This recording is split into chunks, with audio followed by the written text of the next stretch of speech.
headlights, so start moving around. Right, what? Yo, what's up, everybody? What's up, everybody? This is your boy, Sir ErvinJWilliams III, and we're back with episode 9 of Sunday Spitters, and we got some of the dopest to do it in St. Louis today. We have the one and only Rychuss Wunn on the microphone. Hey, give it up for him, everybody. We have the beautiful, the talented, the amazing Porschea in this bitch. Yeah. Give it up for Porschea, everybody. We also have the beautiful, the talented, amazing writer, director, producer, educator. She does it all. Give it up for Phoenix Bell, everybody. And we got the dopest to ever do it in the spoken word community, which this brother has been on the spoken word team 1,000 times. I've watched him body cats on stage. Give it up for Mr. Greg Maurice, everybody. Yo, and we have one of the youngest to do it. I call him Greg Doppelganger. This young brother is talented. He is a poet. He is a writer. He is a lyricist. He does it all, and he has his own show. Give it up for Just Rich, everybody. And today we gonna get into that what we call Sunday Spitters, everybody. Hey. So what's up? Let's go. What's up? How are y'all doing today? What's going on? Fabulous. With you? Talk to me. I'm fabulous. How are you? Everybody?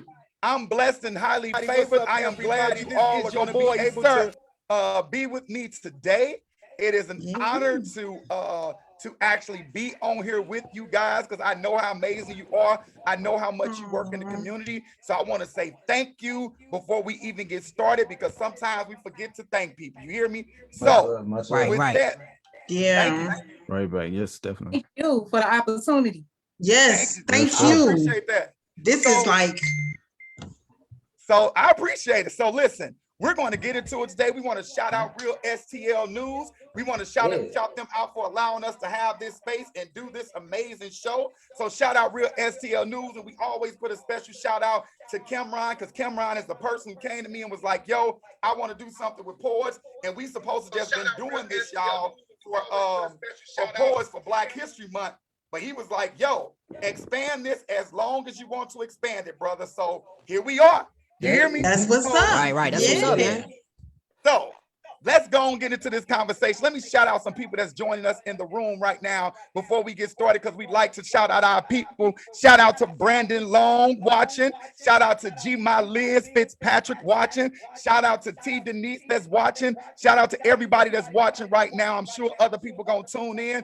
Throw us up some hearts. Throw us up some smiley faces. Throw us up some likes. This has been an amazing time. We got 68 people in the room thus far. So let's get to this show. Yo, so let me just introduce. I'm gonna go through everybody and say how you doing. I just want to know Mr. Rychuss Wunn, talented brother, singer, poet, educator, pod host. Brother, how are you doing today? How you doing during COVID? I'm good, man. You know, just like we spoke earlier, just maintaining and thriving when those opportunities present themselves. And it's another one of them things where, like you said, it's an honor to be called when Sir Ervin is doing something, and poets are involved in St. Louis. Definitely glad to be here and share this platform with the individuals that you assembled here today. Shout out to everybody that's here. Look, he's so cool. He's so cool. Yeah, what's up? My name is Rychuss Wunn. I just want to thank everybody on the ones and twos. You're too damn cool for me. I ain't doing this with you, sir. I'm not doing this with you, sir. Yo, so Mr. Greg Maurice, also a writer, a poet, a community, a person that's out in the community, an avid, an educator. You do a great deal of things as well, young brother. How are you doing, Mr. Gregory Maurice? How you doing today? Man, I'm good, man. I'm good. I always tell people, man, I don't have no complaints, man. Even if I am going through hard times, man, I'm really blessed. And I'm gonna continue to stay blessed, man, and have positive energy. But I'm doing good, man. I'm doing good. That's all we can listen. That's all we can do during this time is try to keep positive energy. And what about you, the beautiful, talented, humble poet? And also, I saw you spit before. You don't even know I saw you spit like this, Porschea. I saw Porschea spit one day. I said, oh, so she can write right. Oh, okay, yeah. She's on my radar. How you doing today, Miss Porschea? I'm blessed to be in the land of of milk and honey. That's what I like to call it. Okay. The whole COVID season has been Scoot up some, Portia. Scoot up some. You're going in and out. Can you hear me? Yeah, we hear you that better. Okay. COVID season has been interesting. You know, I also work as a nurse, as geriatric nurse. Stuff. So I actually left the nursing field as soon as COVID hit. I couldn't change. So I was actually been a little bit, you know, starting my own businesses, started my own production company, got the podcast. Go on then. Hey. Come on, Black Girl Magic. Yeah. So you started your own production company. So, and I'm gonna ask you this question before I move on, because by you being a nurse, you saw things firsthand. What made you go, I don't want to do this? What made you step away from that field? Because it's a lucrative field that I understand you can, right now would have been not the time, but right now, if you wanted to make a lot of money in this industry, this would have been the time, but it's also extremely dangerous. It was walking into the guy out that 70% of the staff was gone because they had tested positive. Yeah, none of our patients. And that's when I knew, like, yeah, I got 3 children. Absolutely. And what about you, Mr. Rich? Listen, I love what y'all doing over there where y'all was doing the herb arts. I came to y'all show about 3 or 4 times. I was able to get into the city, and I love the energy. I love the positivity of it. I love what I never been intimidated or wanted to stop young poets from being young poets, because y'all the ones who keep poetry with life and keep giving it. And y'all over there doing an amazing job. How are you doing today doing COVID, Mr. Rich? Much love. I'm doing well. Working hard, keeping my artistry going. We're about to do lyrical therapy. It's next Sunday at Herb Arts. So we're moved to once a month. We slowed down from the weekly. Working on my hip hop album, Chapter Black, that's coming out in May. Okay, what is it called again? Don't just mumble through that. It's called Chapter Black. It's called Chapter Black. Been working on it for about a year now. COVID put a pause on it, but yeah, we definitely finished it up. The slam team is about to kick back in, so I'm about to get back to writing poetry hardcore and just working on my photography as well. So look, this brother doing it all. Listen, I'm just gonna say this right now. If times come hard on Sir ErvinJWilliams, I call dibs on your guest house in the back. I don't ask for much, just the guest house in the back. That's all I want, just the guest house. What about, though, this young lady also, she is one of my fellow actors. We have been knowing each other for a while now. Phoenix, we like go back. We go back. We knew each other when your children were like children. Now they were like babies. Yeah, they were little. Well, this young lady also is a poet. She's a writer. She's also a director. She also produced her own play and put it up with her own money, and it became phenomenal. So, Miss Phoenix Bell, how are you? Also an educator as well. How are you doing right now during COVID? I'm doing great. God is good. All praises to the Most High. Yeah, I'm great. I overcame COVID. I have no complaints. You hear me? And that's the thing about it. If you're still on this side of the world, you are absolutely okay right now. I am this okay. Old man checked me on Thursday so well. He was like, how you doing? I'm like, brother, I woke up this morning. He said, that's okay, but you moving around is even better. He's like, some people woke up this morning, but a lot of people not moving around. So I said, you ain't gonna check me 8 o'clock in the morning, but I'm gonna accept that because you're my elder. So I'm gonna walk away and I'm gonna roll my eyes later. Let me shout some people that just came into the room. What's up, Jackie? What's up, Honey the Poet, Sarah, Kate, Chastity Combs, Trayvon Moore, let's see, Deanna Murphy, Erica, I don't know how to say the last name, Asari or Akri, Rio Smith, and Jackie Gilman. So that's my cousin. That's your cousin. Shout out. Yeah. And yo, if your people in the room, shout out. That's my people. If y'all like anything that's going on, I see my wife in today, make sure you hit their cash apps up. Their cash apps are up. We're going to perform today, and we're going to get some dope poems out. So before we even go into stuff, I'm going to pick on one poet to get it started. And that poet is going to be Mr. Greg Maurice, because he's a professional. And we already know whether he goes first or last, he going to bring it. So he going to hit us with the poem. That boy right there. If you all like his poems. I knew you was going to have me go first, though, too. I knew. Of course. So if you all like his poem, I want to make sure you tell him a little bit about your poem if you want to, Greg. You go right into it, but make sure you hit his Cash App and also throw some hearts up, some snaps, some smiles, whatever you like. Throw it up for this young brother about to spit. So y'all ready for that hot shit? Go on, hit him with it, Mr. Greg Maurice. Yes. Yeah, man. I'm gonna do like a throwback piece, something I wrote almost like 10 years ago, I believe. Just talking about different things that was happening in America, my thoughts, my perspective. So I'm just gonna spit it and hopefully somebody feel it. You reverbing right now. I don't know if it's when you touch your microphone, but it's like a double loop going on right now. Can you hear me? Yeah, we can hear you. All right.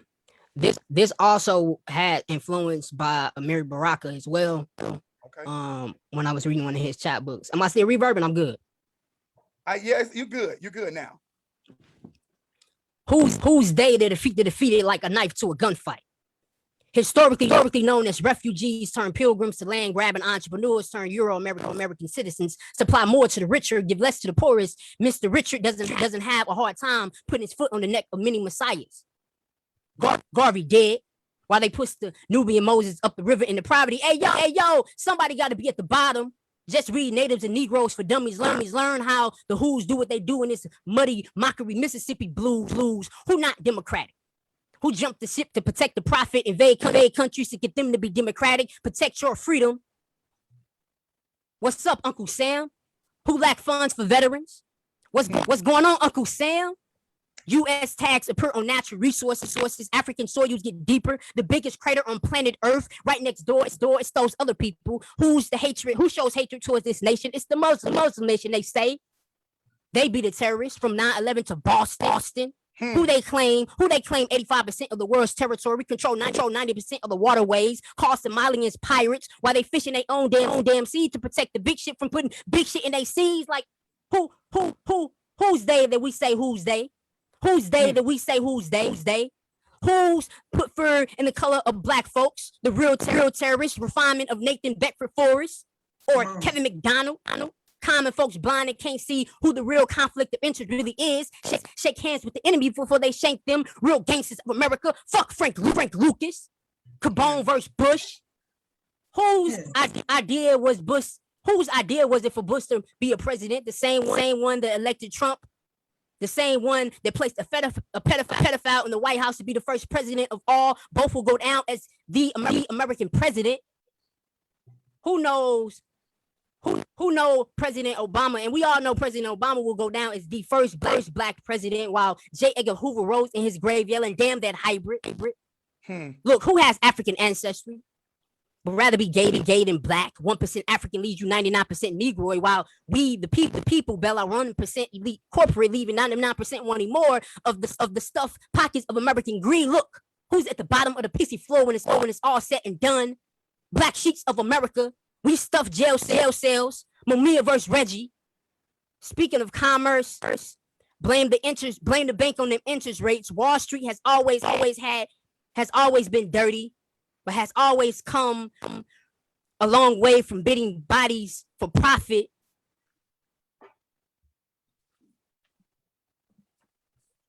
Speaking of profit, who's the man behind Lincoln? The father of Jim Crow, ruler of rudeness. Henry Gates versus community police. Reality check for black aristocracy. Sean Bell versus Glock 45. No, Glock 45 versus black. No one ever mentions gun control for police. Look, who's the one that started the trend for black victims to be shot? The same ones that released Birth of a Nation. Electric Woodrow Wilson masturbated to William Shockley at the same damn time. Killed the brute hoodie wearing rapist. Trayvon, run for us, run. Craig Anderson, run for us, run. James Byrd, run for us, run. Jermaine Frederick Carter, run for us, run. Oscar Grant, run for us, run. Don't let the devil get you. I'd rather let master hang me than die. Gunshots down on the ground, and the ground ain't even safe no more. Concretes, sidewalks, crack. They hold children and adults. It's called fucking being homeless. Where children play patty cake with ants and hide and go seek with lightning bugs, cardboard boxes, or Tempur-Pedic beds, and tinier hands become tinier pillows, while his and her backpack become ready to go bags. Speaking of backpacks, Brown versus Board of Education didn't save all city schools.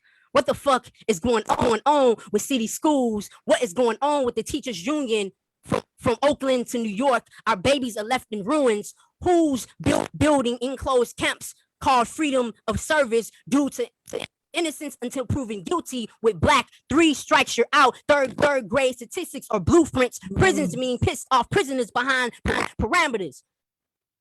And they say no child left behind. I say no child set up to be behind bars. None of this really matters. The end of the world is coming. But I already got my NASA ticket. New world, here I come. Who's they that did this to this world? That's that piece. So Greg, That's this is that what piece. we gonna do. We gonna figure out this microphone because this microphone is not working for you. So you might want to take it and unhook it. But that poem is amazing, bro. Yeah, that like was great. amazing. That And I was want to good. ask you the question of who is they? Who is they? Who are they? And in my English tone, who are they, brother? I thought that little glitch made it sound dope though. It What look like us? That little glitch made it Yeah. sound dope though. It Yeah, did. it was almost like That echo it was part, rapping over it. Yeah, Hey, yeah. can you hear me? Yeah, we can hear you. Yes, but when you was doing your poem, it was like going like, who are they, and blah blah blah blah, they, but it was hidden. It still hit. It was I still hidden, caught yeah. them lines too. Mhm. When he said run Forrest, run Trayvon Martin, run Forrest, run Oscar Grant, run for Yeah. I'll punch you in your face. Yeah. For those who are watching, when a poet threatens to hurt you, that is the highest compliment you can get in poetry. When we threaten to put some physical damage on you. Shout out to Dana Kelly, Brandon Long, and Bethany just joined the room. What's up, everybody? Yo, so let's get into this interview. Awesome poem. If you all like Greg, hit his cash app, please, immediately. Shoot him some money. We appreciate it. If it's $1, quarter, nickel, we gonna take everything that you are giving because right now this is COVID and these poems ain't free. So, let's see. I'm gonna ask you all what question I'm gonna ask you first. Oh, yo. So who was a poet on stage, right?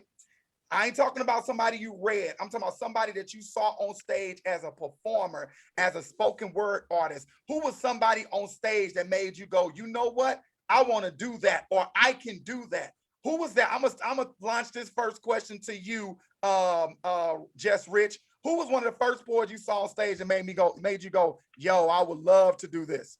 Dog. Okay, so this is a throwback to when I was in college. This was like 2000. This was 2009. This is when I first got into poetry.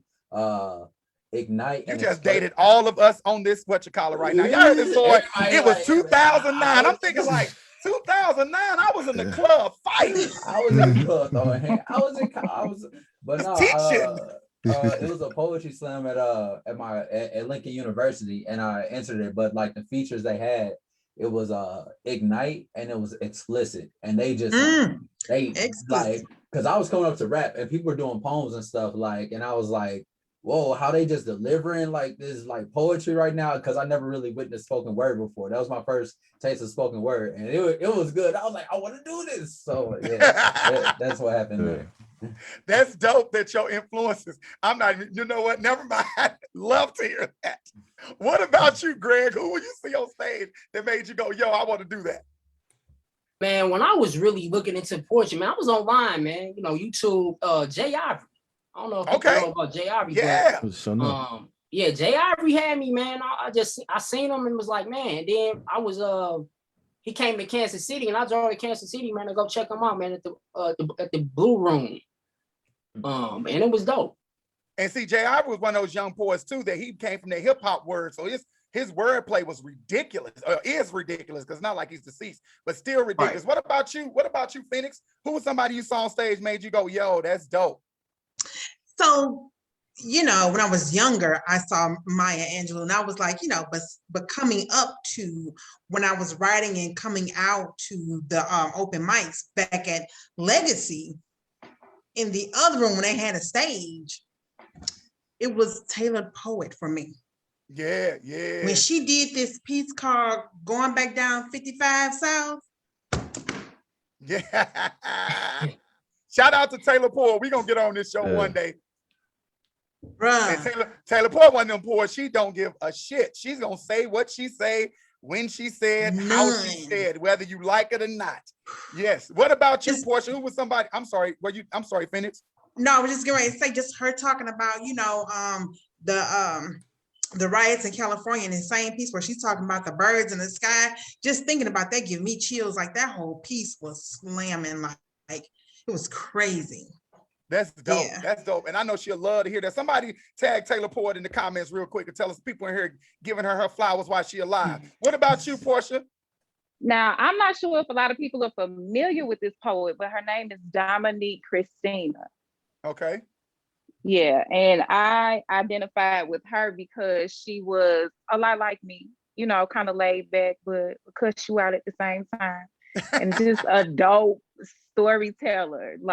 So that's who made me fall in love with the performing aspect. That's what's up.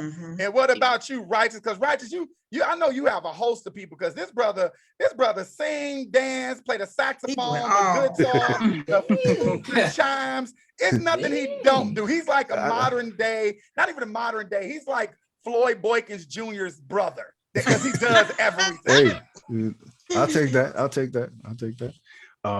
So poetically, it wasn't in person or on stage, but in the film Slam, Saul Williams. The power that that he exhibited and depicted in like the prison scene and stuff like that, all that stuff, like on the yard, and just kind of compelling brothers to kind of stop and just kind of to have that type of power with the words. That was one thing that, I know I'm not there yet, but I know that's something I always strive for, you know what I'm saying? And then because like you mentioned, with doing blending multiple disciplines in the spoken word, with like singing and adding music and stuff, Abyss. Okay, yeah. You went back on that. I don't know nothing about it. You know what I'm saying? You gotta go back to the no hip hop out here to these kids. Def Poetry Archives, and check out Abyss from them Def Poetry Archives, man. And Just Rich, did you know I don't know who Abyss is? Man, look, when you date, he's still active. He's still active. He's still active. He's in Atlanta right now. He's still active. Don't count on me, man. I'm behind on a lot of culture things. That's all right. As long as you living, you can catch up, brother. Don't let nobody else tell you different. For sure. Give me hip. For sure. We can hip y'all support. I told somebody, of course, Sal Williams and Jill Scott Heron and all them people. But I remember when I saw, and I said this, I told this story before because I got a chance to meet her and perform on stage with her years later. When I saw Jessica Caramore on the Apollo back in the day, it was like 1993, 94. And she came on stage, y'all. You get what I'm saying? And not only did she win so many times, they had to retire her because it was nobody messing with her in spoken word. And we all, like you said, we saw Slam, but Slam was like the cookie cutter version of what this really is. And then because when Slam came out, a whole lot of poetry switched to that 3-minute concept of, delivery, and not being able, delivery, but not necessarily being writers. You get what I'm saying? It's some amazing performers out here, but they write and you be like, oh, okay, it's okay. But when I saw her and what she can do, I was like, yo, she's sick. She dope with her pen, and she can perform, and she is humble. Like when you meet her in person, her, Sonny Patterson, a lot of them that we got a chance to share stages with, when you meet them in person, they're actually what you see is what you get. They not Hollywood or think they have these big old heads. They just It just is what they are. So Sonny Patterson is one of my favorites. Sonny Patterson is ignorant. One of my favorites. Listen, Sonny Patterson come to Legacy, and she would pass her baby. This when her baby was small. Right. She had her baby like, listen, I got the little baby out in the wrap up. Perform with the baby on her hip and still killing it. So let's see. With that being said, since we saw these poets on stage and everything like that, what is something as a young poet what is some advice that you would give a young poet coming into this game? What is some advice you would give a young poet? I'm gonna start with you, Rychuss. What is some advice you'll give a young poet? Start with the fundamentals of actually, learning the craft of structuring the poem, and focus on that. And then when you get ready, understand that everything that you write isn't meant for performance, and kind of Right. Like learn how to decipher between the two. And the other thing is when it comes down to doing things and taking chances on stage with either the subject matter or, you want to add another element to it, something that's uniquely you. Don't let anybody tell you can't do that. Because if it's a part of you, then you got to bring that to the stage. If it's acting, if it's, anything that you can bring, any kind of theatrics or, that add to your enhancement of what you're saying, develop that and present it, Absolutely. Absolutely. What about you? Porschea? I think that my thing would be to study words, their meanings, synonyms, antonyms, and really understanding what words mean, because as a poet, I consider myself a word witch. So I understand that there are power in words. And then when you're speaking them, you're just giving them life. So really study language. Yes, that's excellent. That's excellent advice. What about you, Greg? You know what? I'm gonna say read. You got to read other poets' work. You got to go get physical chapbooks. You got to go get their works and read it and see what these poets are talking about. And I'm really taking that from Sherry before, man. When we had a workshop with her a few years back, like 2014, she was like, "Who do you guys read?"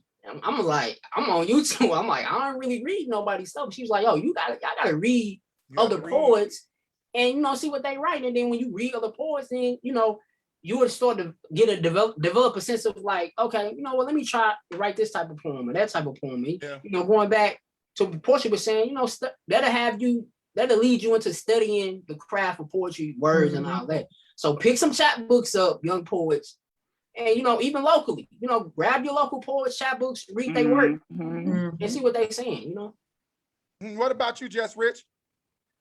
I say open mics. That's been my go-to. Like, where I wish I could make it out to a lot more open mics, because like you just absorb so much. You get to listen to different poets, you get to talk to different poets, and you get to work on your craft all at the same time. By continuing blessing mics, you get the practice in. By hearing other poets perform, it's like you're like listening, like, oh, they're performing like this, but oh, their content got this.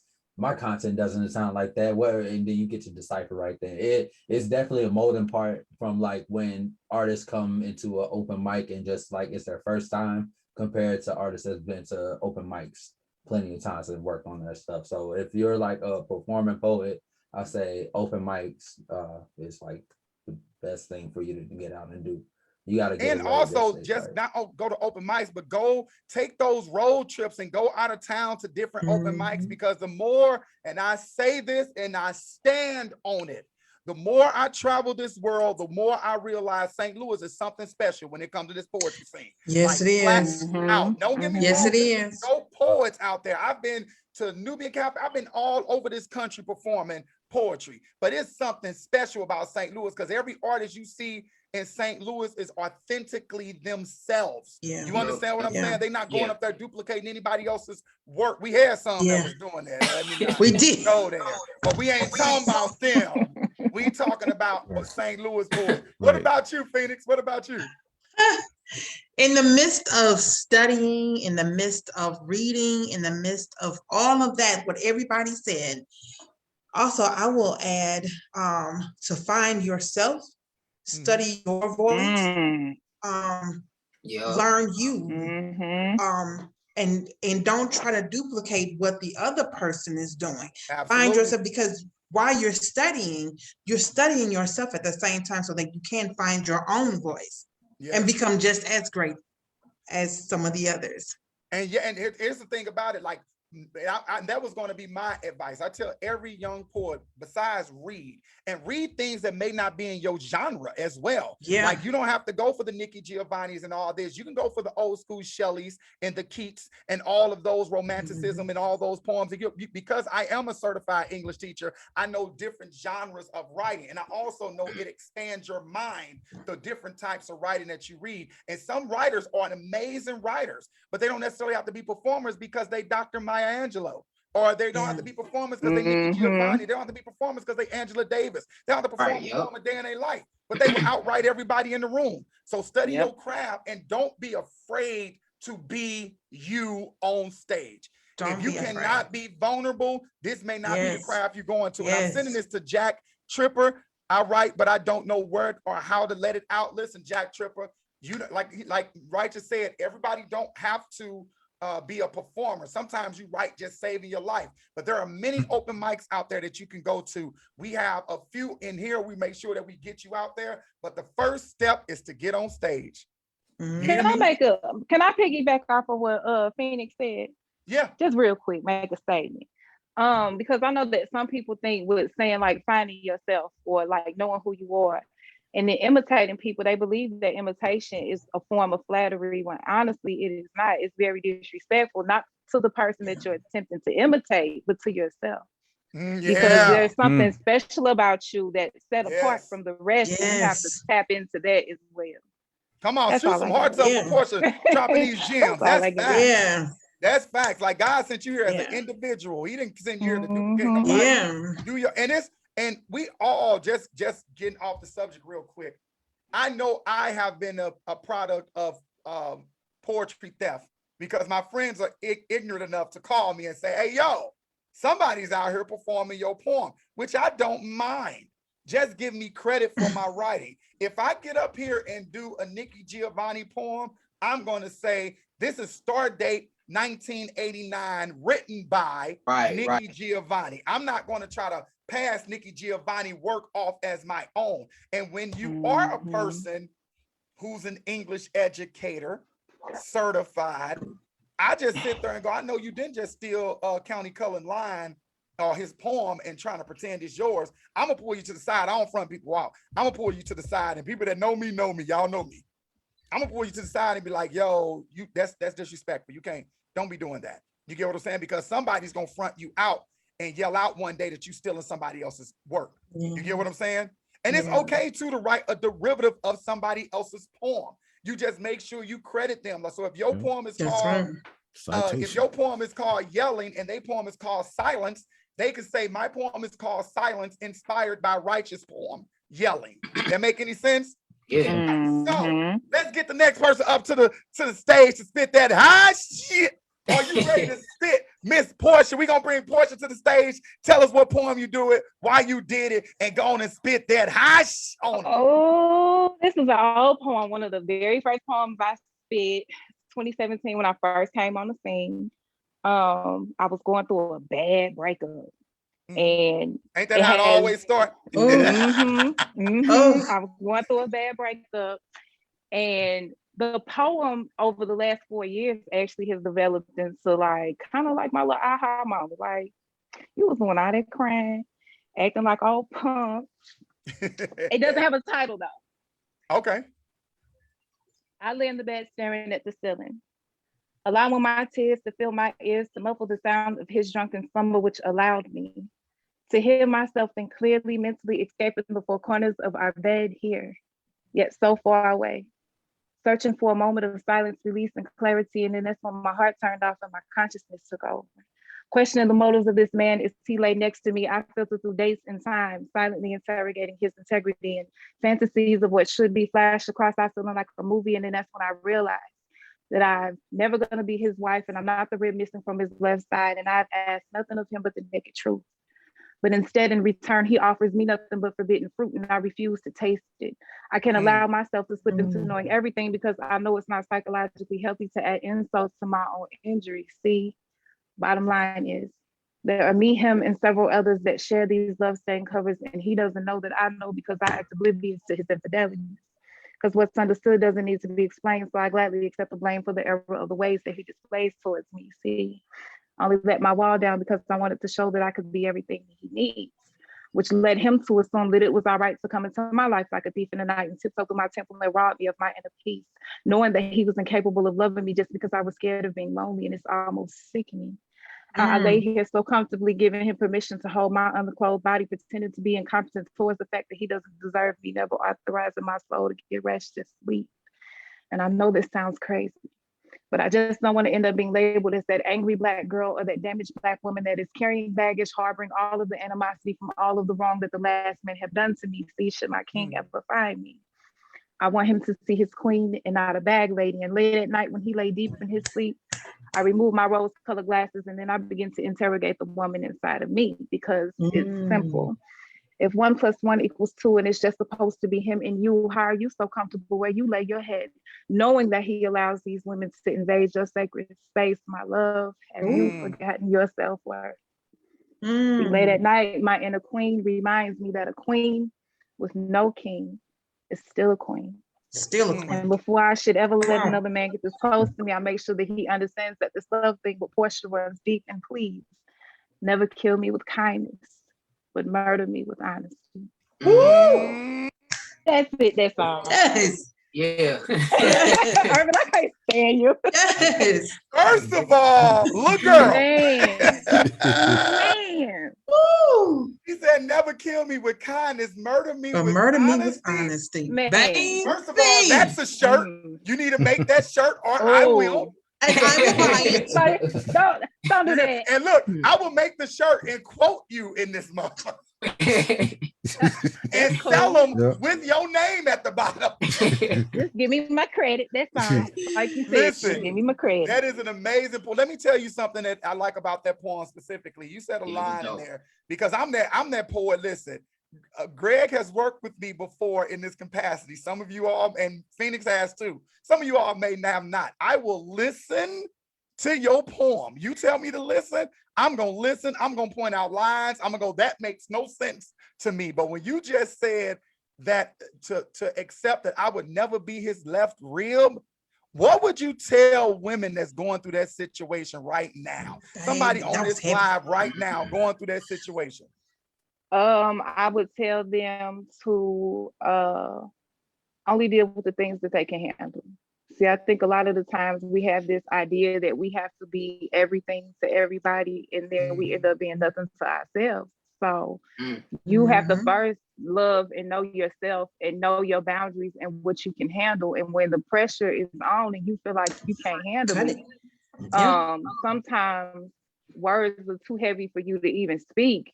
The best thing for you to do is move your feet. No put, like, I wasn't trying to rhyme there right there, because that's what it is. The words that are too heavy to speak, move your feet. Move your feet. That's another shirt. Anything that poses a danger to you, whether it be mentally, emotionally, spiritually, physically. I've been in abusive relationships for years. It was over a span of 9 years. So I've been on both sides of the coin. And I understand it's hard to walk away sometimes, but it has to come a moment where you love yourself enough to save yourself and stop looking for other people to save you. Yeah, absolutely. Absolutely. And that is such a concept, not just for women, but for Black people, period. Nobody's coming to save us. Like, we have to, we either gonna learn to live together as brothers or perish together as fools, in the immortal words of Dr. Martin Luther King. Yo, if you all like Porschea, make sure you hit up her Cash App. It is called Myth and Cookies 8. Make sure you hit up her Cash App. Thank you for that piece. Appreciate it. Anybody else got anything to say about that piece before we move on? Because I will talk about poems all day. Excellent. That's it. That was good. Yeah. And she was so smooth. And she was like, right. She came in ready. She was because even a queen without a king is still a queen, sis. Still a queen. Come on, Hatshepsut. Come on, Nefertiti. You better spit them bars. Yo, everybody is tuning in right now. We want to shout some people out. We want to shout out Linda Lawrence and Jackie Gilliam for sticking in there with us.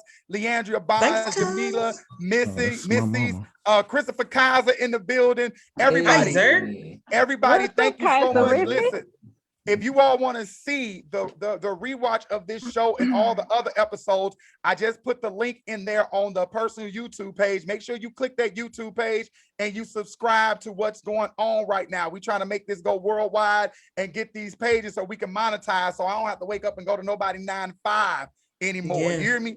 So moving on from there. Let's ask this question. Look, I got so many questions to ask you all. So, if you could do lunch with anybody famous in history, living or dead, who would it be and why? I'm gonna toss that to you, Greg. Dang.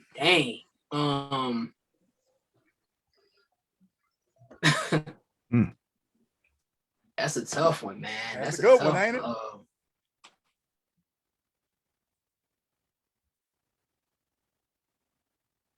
Do do do do do do. Man. You had 6 hours to think about this, Greg.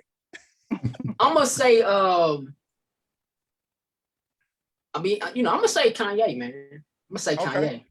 So why would you want to do lunch with Kanye? Man, I think people don't. I think a lot of people don't understand Kanye, man. I think if you really go back to his early days when he, as a producer, but then telling people like, "Yo, I rap too." I think Kanye, man, he's one of those super creatives. You know what I'm saying? Kanye went to art school. I'm in the line of my brother's an artist. I'm in the line of being a creative. And I see Kanye's vision, and I think sitting down with Kanye, rapping with him about like, yo, what made you really believe in yourself to really do everything that you knew you was gonna really do, and stay true to yourself and prove people wrong. So, man, I would love to sit down and really rap with Kanye, man, on the creative side, and just rap with him as a person of like, yo, I know you a celebrity and you got a lot of people looking at you, and you say things, you do things people don't agree with, but at the end of the day, man, Kanye from the Midwest, like just kind of chopping it up with him and just like, yo, man, give me some creative advice. How you become a billionaire, with a lot of people not really looking at you and being like, yo, how, Kanye become this billionaire dude, and we really wasn't looking at seeing him and move, So I think everything Kanye doing is dope. I would love to rap with Kanye, man, and talk to him about I think people don't understand. I think people don't understand Kanye West is a genius. And some of the things he say you may not agree with. However, he is a genius, and that's your opinion. If you want to do lunch with him, do lunch with him. You get what I'm saying? But it is what it is. You can't take away from the contribution he made to music, the contribution he made to fashion. Like he changed the sound of music, and you can never take that away from him, even if you like him or not. You can't take that away from him. What about you, Phoenix? If I had the opportunity, it would be Ava DuVernay. Okay, that's a good one. And why Miss Ava DuVernay? I know why, but why? Because she's a writer and a producer and a director as well, and I would just love to hear her how she got started. I would like to hear the ingredients to where she is now. Not to copy how she got there, because her shoes are different from mine. Absolutely. But just to know that. What is the name of your play again? Which one? The one about shoes. Respect My Shoes. Respect My Shoes. I'm just plugging your show. That's all I'm doing. Oh, thank you, boo. All right. But her shoes are different from mine. But I would just like to hear. So when I stumble upon something similar to that, that's how she did that. Yeah. Like, so basically almost like a mentorship, like somebody is doing what you want to do and go, oh, so when I couldn't get a budget for a movie, this is what I did and how I did it. Yes. I got you. I definitely understand. Because I pay for my own.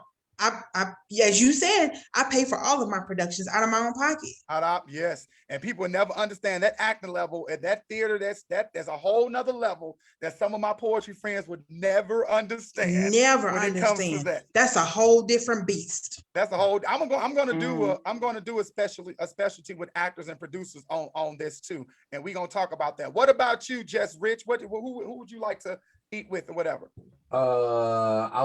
Biggie. Biggie, okay. Biggie, yeah. Okay. He's a Biggie fan. I'm about to delete you now. And hold on, wait. Pac? Like that. I also like Pac, but I'm more inclined to Biggie. Like I like his style. Like it was the first movie, and that documentary was just like, I kind of feel it. Like the ground level. It's just like, I don't know. I'm a sucker for rappers that have daughters and stuff. I feel it. Like he'd be like, oh, give him a lot, but he was like, oh. But like I kind of like relate to the music a little bit, but I like to like relate to the artist a little more besides like what he just portrayed in them, because documentaries only show so much of stuff. So And if documentaries always are those usually when the people are deceased, is usually your friends telling your story. So it's not necessarily your story, it's your friends telling your story. Yeah. I understand. I always tell people my biggest gripe with everybody. I never understood why Pac and Biggie were compared to each other. I understood because I lived through that time. Like, some of us on here, we lived through the time. Like we literally was engrossed. We weren't kids. We were like full-fledged teenagers. Pac, baby. Remember when we found out Pac got killed? Boy, my sisters, shout out to Happy Williams. I'm about to tell this story right now before I go to the next person. My sisters, Happy Williams, Tisha, and Shiki, tore the house up, y'all. You hear me? They flipped over couches. They tore down curtains. They were screaming. It was like, I told somebody, the only way I can encapsulate what happened when when Tupac was killed is the same thing what happened when Nipsey died with these young people. Like that was that impact, that punch, that this brother was like Tupac made you arch your spine a little bit more as a Black person. He was our Marvin Gaye. You understand what I'm saying? So when he came with the Black and the Berry, the Sweet and the Juice, or when he talked about Lakeisha in Hellraiser when she got shot by the Asian liquor store lady, all of these things he was talking about, Brenda. And all this, one of my favorite lines, he says, we living in hell already. Our dumb asses not knowing everybody kissing ass to go to heaven ain't going. You hear me? Like the brother was before time. But let me go to Rychuss. Who would you like to do lunch with, Rychuss? Man, so it's out. Well, I ain't gonna say two. I'll just go with the one. Probably Percy Miller. Master P. Master P. One, hometown, you know, New Orleans and everything. Just somebody who came up from even more modest means than myself. Like I wasn't down out in the projects, like have that same start, but to have a start like that and to come up and make something for yourself and for your family to where you got like generational wealth that you've established, you know, off of the work that you've done. And, you know, from everything I've seen, it's all been like honest work, you know what I'm saying? Like always been straight dealing with everybody that's he's coming to contact with. So yeah, that's somebody. Yeah. And what about you, Miss Porschea? For me, it would have to be Nina Simone. Yes. It would have to be Nina Simone, only because just think about her being classically trained, you know, a Black woman, a dark-skinned Black woman at that. Yeah. And probably being told, you can't say this, you can't do that, you know, and her just being a rebel and standing in her truth and being a creative and just full of knowledge. I would love to sit down and talk to her. Why you want to fly Blackbird? I still have not watched that movie with Zoe Saldana in it. I refuse because I know too much about Miss Simone. I refuse. Yeah, that was so disrespectful to me. Like her plight was being a dark-skinned Black woman. You have this woman who's not even from America. Let's put that out there. And then she goes in blackface and put on a prosthetic nose. How very dare you? When you have Lauryn Hill sitting there, India Arie would have been perfect. Viola Davis, you have all these women who really understand colorism to a whole nother level. And y'all did that? Yeah. No. And as an actor, I know that I have the right to choose not to do. I would have, even if I didn't know who Nina Simone was, I would have looked her up and I would have said, thank you so much. However, I think I would do a disservice to this role playing Nina Simone. I would have pulled a Holly Berry when Holly Berry told Aretha Franklin, I respect you too much to tell your story. There has to be somebody that can sing and look like you and everything else. So yeah, I always tell people, I go through a list of people that I could do. I wish I could do lunch with, but one of my favorite people who I identify in history with, I know I knew her in a past life, is Harriet Tubman. What she did, what she has done, like that was a bad nobody. Bitch. It's nobody. Like we think about, like people think about, okay, she saved over 300 slaves, but we forget about her being in the war, her fighting for slavery, her holding positions as captains, her being this boss. You understand what I'm saying? And she did all this on feet, y'all. That's fearless. They did this on feet and horses. Nobody had a car. Nobody had a plane. Nobody, you know, it was so, her story is amazing to me. You can tell her story in 5-6 different parts because that's how expansive her life was. Yeah, and I think she should definitely be get that homage and be on them $20 bills. What's up, Neil B? What's going on? Neil B. Smith is in here. The Hitman is in here. What's up? So we about to get into another poem. Who am I about to pick on right now? Who am I about to pick on right now? Just Rich, don't turn aside. Don't pull a teacher move on you. Don't try to make look. He trying not to make eye contact. It's you. You won. Congratulations, Just Rich. Tell us about your poem and spit that hot shit. Yo, I've actually. Did y'all notice he went back to a profile shot? You see how he turned back to the side? Actually, 25 minutes ago. Like this my good angle. This my good angle. You gonna get this chin. Let's go, Rich. Happy on the other side. So I wrote this poem after a little bit after the Boston bombing, and I kind of took it from there. It's called Did We Notice? And I just been inspired. So I don't have it memorized, but it's something I'm working on. Greg, you get a sneak peek before slam practice, dog. So all right, let's go. Did we notice headlines of a bomb exploding in a city? Did we heed warnings of massacres, or are we arguing about business that does not pay us nothing but our attention, attracted to likes and addicted to mentions? Meanwhile, some things go unmentioned. Like, did we notice what the POTUS posted about stimulus checks, that the poverty line, as long as some Americans will still be in debt, but most just want to be invited to a clubhouse because COVID got us with no place to club now, and so we getting social, right? Enough police caught on video give you the evidence to know your rights, but it's left on timelines where people don't have guidelines. And when toxic meets comments, it's a whole lot of nonsense. Did we notice the alarm that said evacuate? Did you notice that during the raid of the Capitol that people posted about the Capitol but forgot to put the Capitol into capital? The truth lies on the internet, trying to figure out what's factual or actual. Did we notice that police brutality is down when they're dealing with Caucasians? See, I don't speak about this in person. I feel like it's an awkward conversation, but I put it into a poem that was created by notebook pages and not Google Chromebook pages. Did we notice that Americans will still be in debt and cryptocurrency could be a false prophet led by a false prophet? A million jobs, but yet millions are jobless, forbidden fruits of apples, and you wonder who Steve Jobs is. Did we notice it was a countdown with clocks, kids, that we didn't notice the TikTok because we was watching TikTok kids? Incredible how a screenslaver can become hypnotized, watching it on their bed like they into lies. I said they watching it on their bed like they into lies. I have been mad chill in the bad still, but check please, no stimulus. I've been stimulated by my creativity. Some people hate the energy, opposite spectrums, so let them do what's right, leave them. And the leaves leave shaking the trees like college kids leaving their parents' nests, no solutions. All they see is riot and not revolution. Televised on our portable devices, disregard any of our vices. Don't take my advice, kid. I even stopped putting my self-thoughts on social media to protect my self-care. Had to self-evaluate for my healthcare. Find riches inside me, generate my family wealth there, where folks can buy it, no scams or welfare. And note it, food stamps can't be used for postage. Then how can the people under poverty lines will ever take notice? Did we notice? Let's go. Let's go. Yeah. That boy good. That boy said, yeah.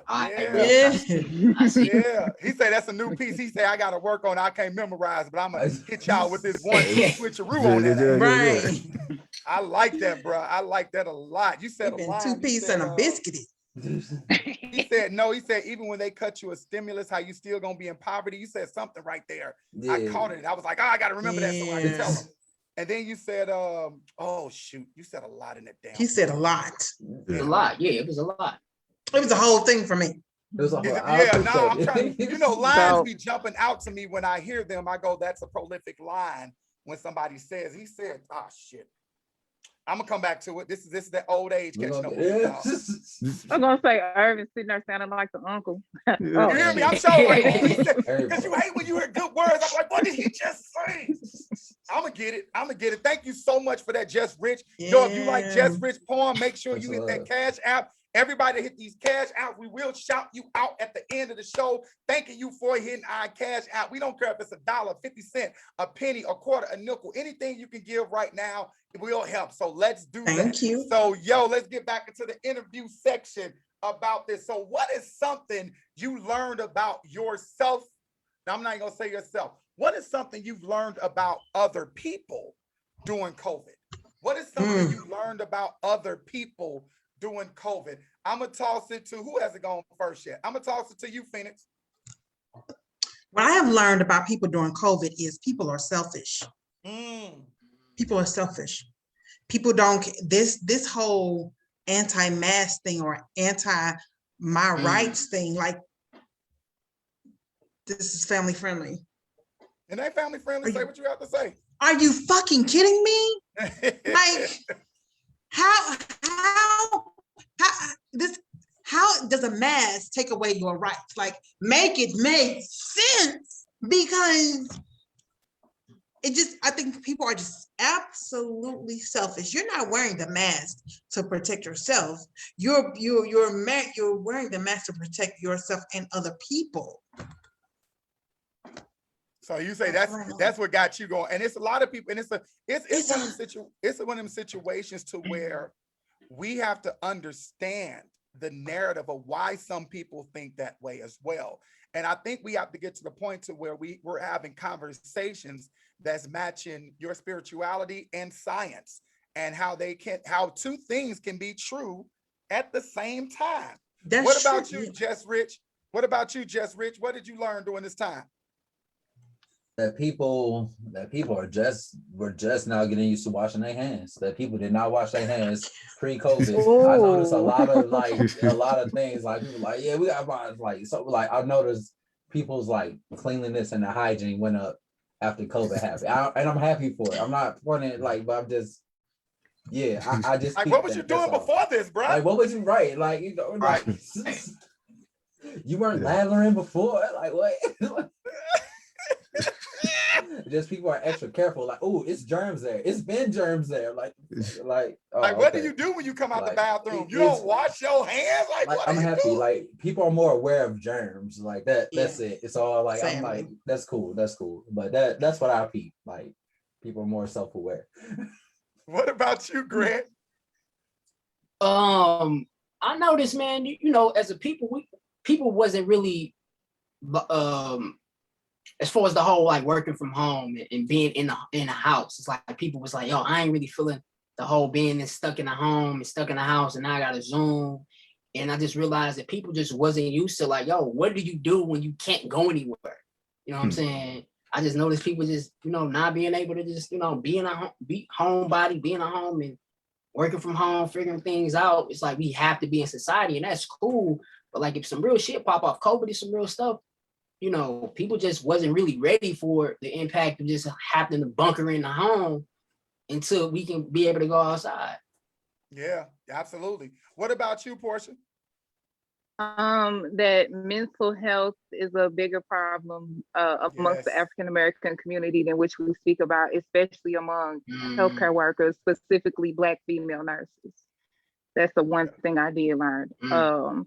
Especially with nurses with like committing suicide. You're scared you're gonna take it home to your babies, or you know, you're taking care of these people that's dying around you. So it made me realize that mental health is something that you know, is gonna progressively have to be worked on in the future for when hopefully all of this is over. Yeah. What about you, Rychuss? That's real. What about you, Rychuss? Yeah. How fear motivates, you know, the masses, basically, you know, and just like, you know, like kind of like what Rich was talking about. Apparently, nobody was washing was wiping their butts either, you know, because everybody kept they got all the toilet paper. You know, I mean, the toilet paper first thing to go. Like, okay, I mean, it's like you can't eat toilet paper. I mean, I'm trying to figure out what the. It's like, man, I was like, you know, when everything was popping off, me and my wife, I was like, what is going on? What are we missing? That all the toilet paper is gone. We just trying to just do our regular. We trying to keep things normal, trying to keep the kids, you know, kind of, you know, somewhat insulated but informed at the same time. You know what I'm saying? Like, you know. So it's like we'd have these conversations to ourselves, like, man, do you see this crap?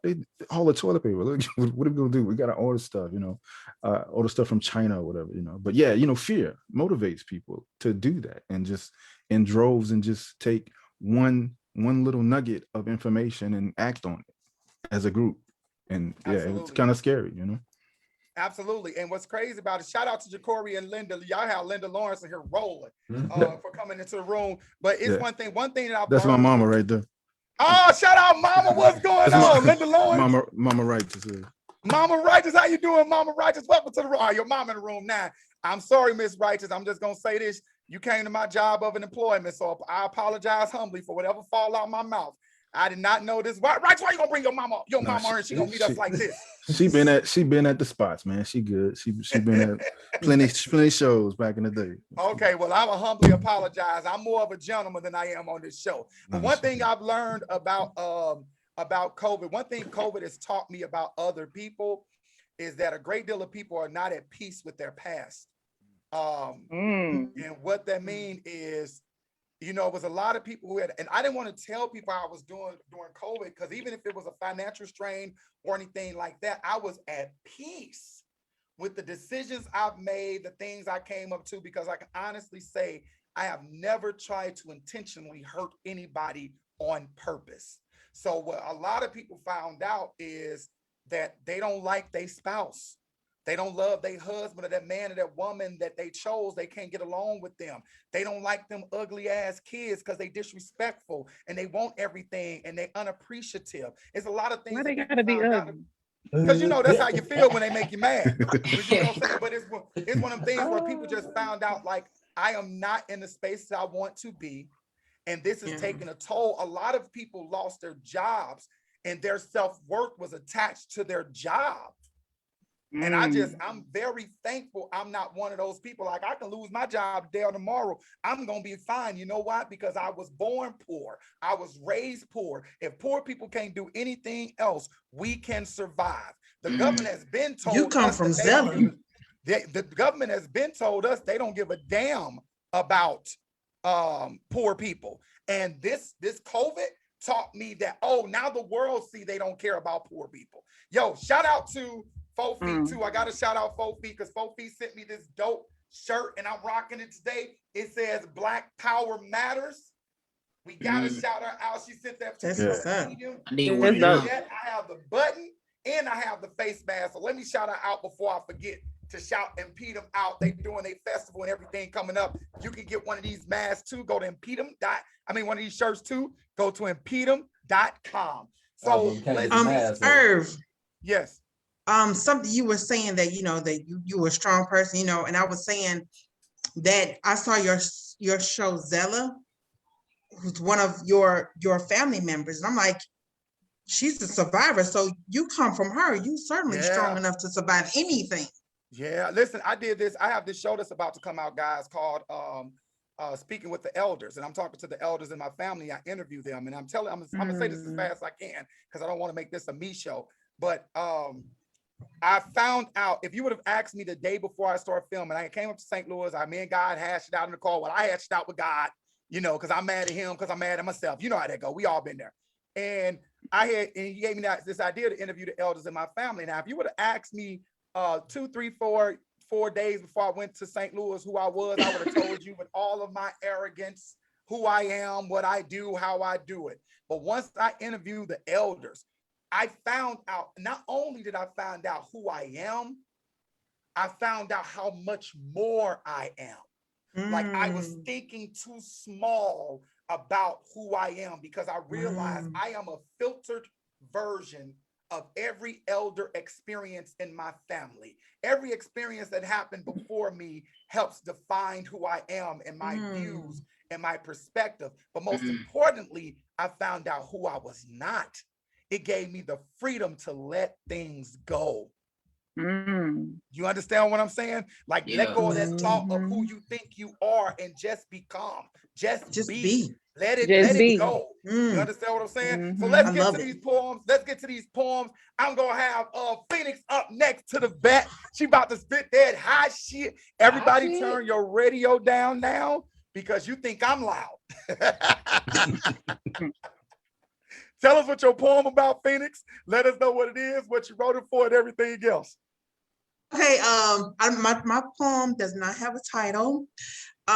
This was actually inspired by all of what America has done to my people.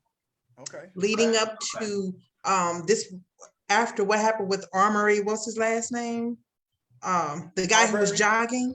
Arbery. Jogging America. Yeah. I just was just like, I got tired. Like, and I had to write it out. You know, us poets, you know, when we feeling stuff, you got to get it out. Yeah. You got to get it out. So that's what this is. And so here we go. And I don't know about by heart, so these United States of America is united by the ancestors who plowed their hands in the soil, watered with tears for freedom. America's justice is just that, what it is, forbidden fruit for black bucks, but for green bucks to profit the white pocket. Don't believe me? Just ask the 13th Amendment, prison pipeline, 3-strike rule. And yet you say, let go of the past. How can we let go of something you inflict every day? My Black brothers can't breathe in America, can't run in America, can't sip tea and eat Skittles in America, can't raise their hands in solidarity in America, can't bird watch in America, can't barbecue in America, can't reach in America, can't play in parks in America, can't be Black in America, can't be Black in America, can't be Black in America because their melanin incites fear to those of non-melanated beings. My Black is so beautiful, it's an acquired desire to have a shade of brown. America love the color, but hate the skin color. Why? Never mind. You lie like the land you own. Never mind that. If it went above your head, because every prayer for peace and justice is above us. You yell, we kill each other anyway. Well, you masterminded behind it. Because your babies ain't having babies. You stealing daddies from their babies with no conscience, just like America has no conscience and no memory of blood-stained trees that sing wade in the water for freedom. Put your hands behind your back. You have the right to remain silent. I won't remain silent, and it's still my damn right. I'm gonna let my voice scream till freedom rings, until mamas don't have to teach their Black sons to remain calm and say, sir, don't look at them in the eyes. Keep your hands on the wheel and don't look them in the eyes. Ask them if they're comfortable reaching for your license and don't look them in the eyes. Don't look them in the eyes. Drive away alive. My Black is beautiful like Oshun, that Black gold authentic melanin that can never be duplicated. My skin is the beast, colonizers fear in Revelations revealed. I am 666. 6 electrons, 6 protons, and 6 neutrons. 666 is what makes my skin beautifully brown and boldly melanated. The time has come for my people to embrace the God gene, hear the voice of our ancestors, activate their power within, and take back our identity. Welcome to the United States of America, where our ancestors' dreams come true. Yeah. Thank you. When you said, when you did that line, that repetitive line, when you said, keep your hands on the steering wheel, but don't look them in the eyes. Ask them, are you comfortable to reach for your license, but don't look them in the eyes. Listen, when you have that conversation, I had to have this conversation with my nephew when Trayvon Martin happened. And more in depth. I had these conversations before, but I told him the number one objective is for you to make it home. I don't care if your pride is bruised, if they beat you up, your number one objective is to make it home, because there's a 50-50 chance that you're not gonna make it home. But it's 100% chance that if you buck back, how dare you buck back, you will not make it home. So I could take a lot of things. I cannot take, I'm just gonna say this, I don't have the turn the other cheek type of family. You understand what I'm saying? So I'm very grateful and thankful, and I pray that it never hit our home in that capacity. But here's the thing about it. When it hits Rychuss home, it hits my home. When it hits Porschea home, it hits my home. When it hits Greg home, it hits my home. Every time we turn on the television and we see another African-American male or female being gunned down for just simply being Black, it hits our home. And we have to be so in tune that we understand that, we cannot keep watching the death of us, because subconsciously we will start thinking it's okay, and it just become another story. It's not. It's not. It never will be okay. It's trauma. Listen, that's my 2 cents. Anybody else got something to say? I'm sorry. Well said. Well said. I'm gonna need y'all to hop in, because listen, I will go in on a poem. If you like Phoenix poem, hit Phoenix Cash App. That was an amazing poem. We appreciate that. But listen, you only can poke a bear so many times before the bear turns around and say, I'm a bear. I tell people all the time, if you ever hear somebody saying this is an Ervinism. They stole it out the Ervin mouth. You hear me? Listen, Black people in this country, in the country of America, exactly United States, we are Dr. Frankenstein's horrible experiment. We have, and you have manufactured the Negro. You have made the Negro in this country. You told us we were dumb, we were stupid, and we the monster. Now you've created this monster in quotation marks, and now you don't know what to do with it, because now the monster realizes their own power. They realize they're not the monster. They are what you made them. You understand what I'm saying? And they have the power to unmake that. Unmake it. Come on. So now it's a problem. Look, y'all don't get me started.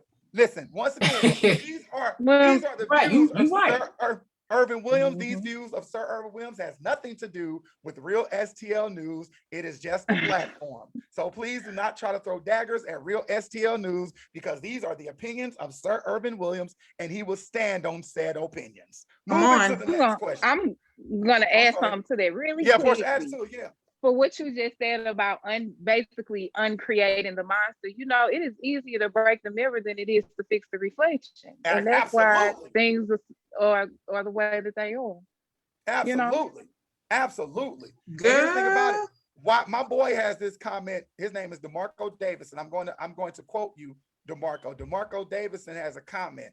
I had asked him something. He said, Ervin, you know, he said monsters don't have reflections. They don't see themselves in the mirror because they are a monster. Like, and when you stop seeing what you are and you become like, I'm going to make sure I don't look in the mirror. Monsters don't look in mirrors. That's what he said. Because if I look in the mirror, I have to see myself.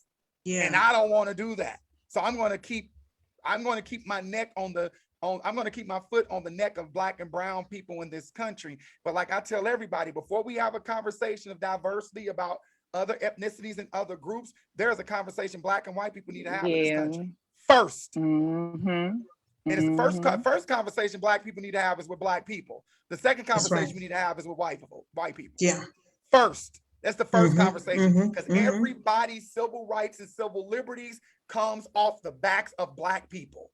Flat out. This is not an opinion. It's facts. It's facts. Sure.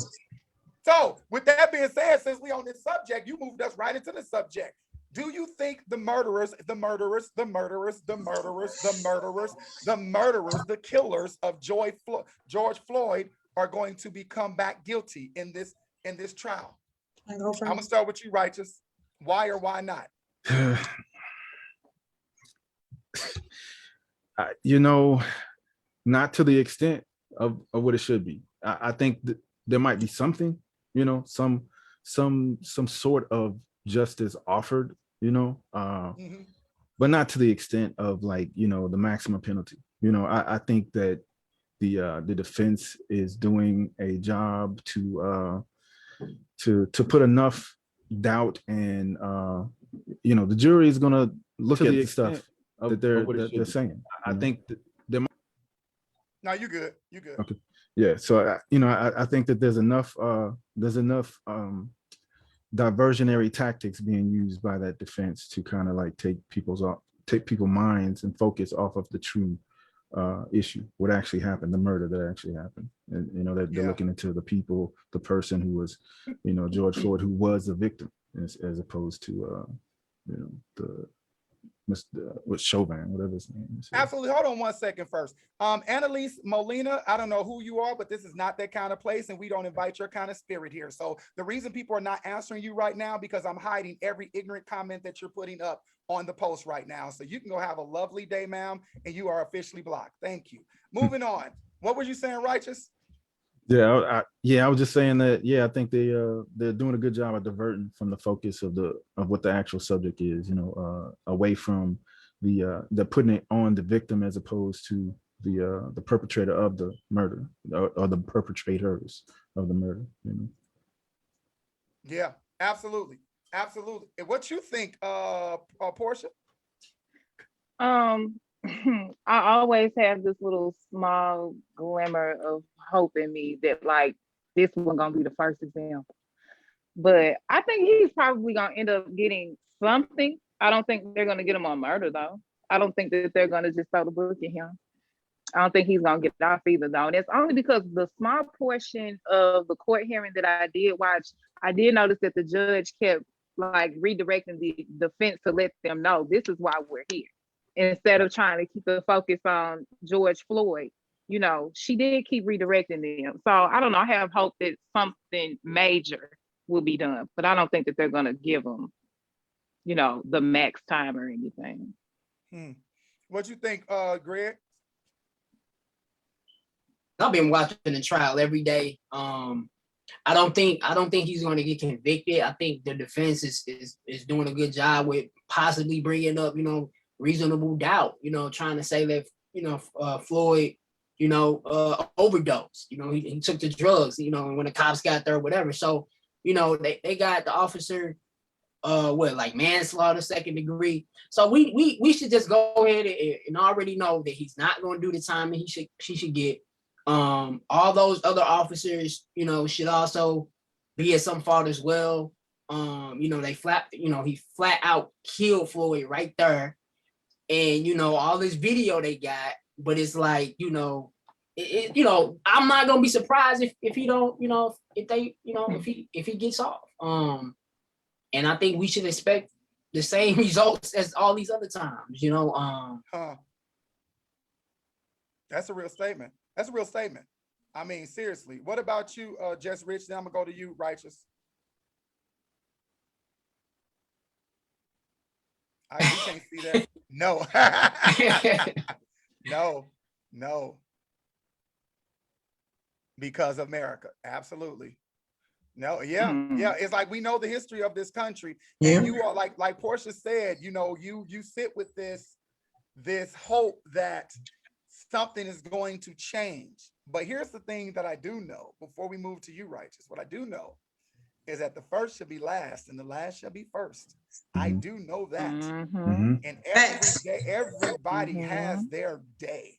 You understand what I'm saying? Come on. What about you, Rychuss? Say it again, brother. I said, what about you? Do you think you're gonna be guilty or not? Yeah.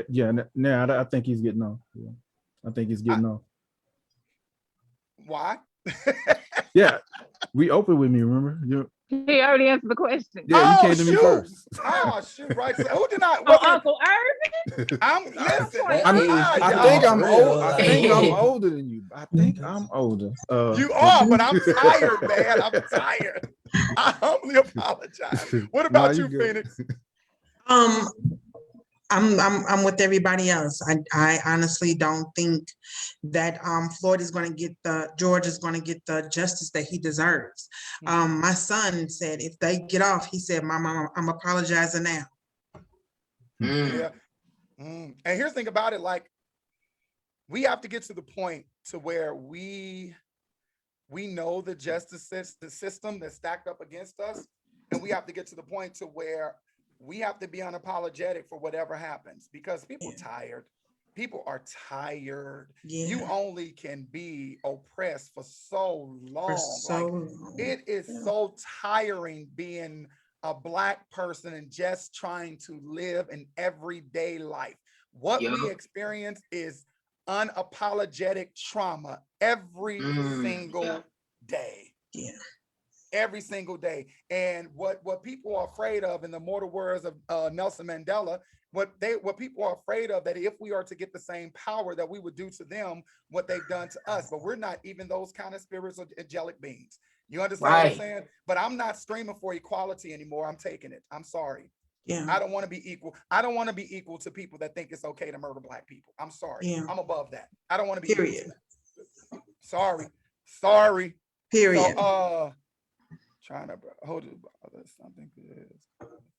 Who are you coming out? I don't know what that said. So with that being said, Rychuss, it's your time up. You about to spit that hot shit for us. Go on, spit that hot shit. Tell us why you wrote it, why you spitting it. Rychuss, go on, give us something, get the people to something to listen to. Gonna come with that heat. Come with that heat. I think this kind of piggybacks off of the current subject with that question. It's called Have No Fear. And it's like, just kind of like, maybe it may be considered one of those things that maybe a poetic anthem for the times that we're living in as Black people, and realizing that we got to move in a certain direction. We have certain things against us. There's whether it be spiritual warfare, whether it be the politics of the day, just have no fear and realize that there's power within you. So Here we go. I walk through the valley covered by death shadows. Keep my feet moving, this ground is not hallowed. Gotta stay ready for wartime, the battle. I'ma stand right here and have no fear. Can't numb my pain or contain my desire. No saint, but Lord knows my praise goes higher. Got my mental at the temple. I'm the preacher, I'm the choir. Can't cool me down. Yes, Lord, I'm on fire. Hallelujah. How did do, sir? Praise his name, let him use you. When the aim is the brain, who's the target? Who's the shooter? Pledge allegiance to the ruler. Log on computer. Constitution ain't for you, bruh. Don't let them confuse you. This black life ain't fair, but if I think of saying so, they want to hit me like JB's and Maceo. Turns out my debt to income ratio limits me when I try to find a better place to go. Tainted bloodlines. Tainted bloodlines, my origins in question. See, they got to Plymouth Rock and found folk as brown as me, but black to Africa is all they telling me after severing me from the roots of my family tree. I walk through the valley covered by death shadows. Keep my feet moving, this ground is not hallowed. Gotta stay ready for wartime, the battle. I'ma stand right here and have no fear.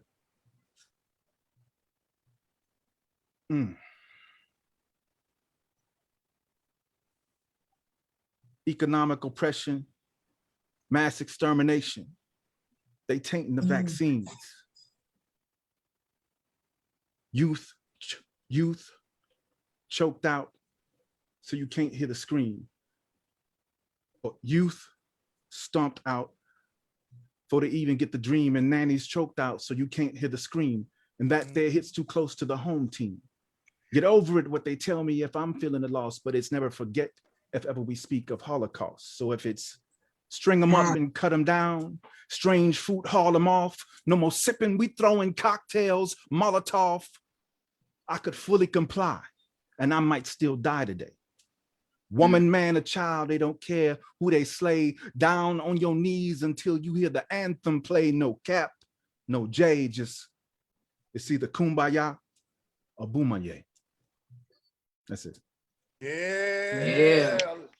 Listen. That's the kind of piece.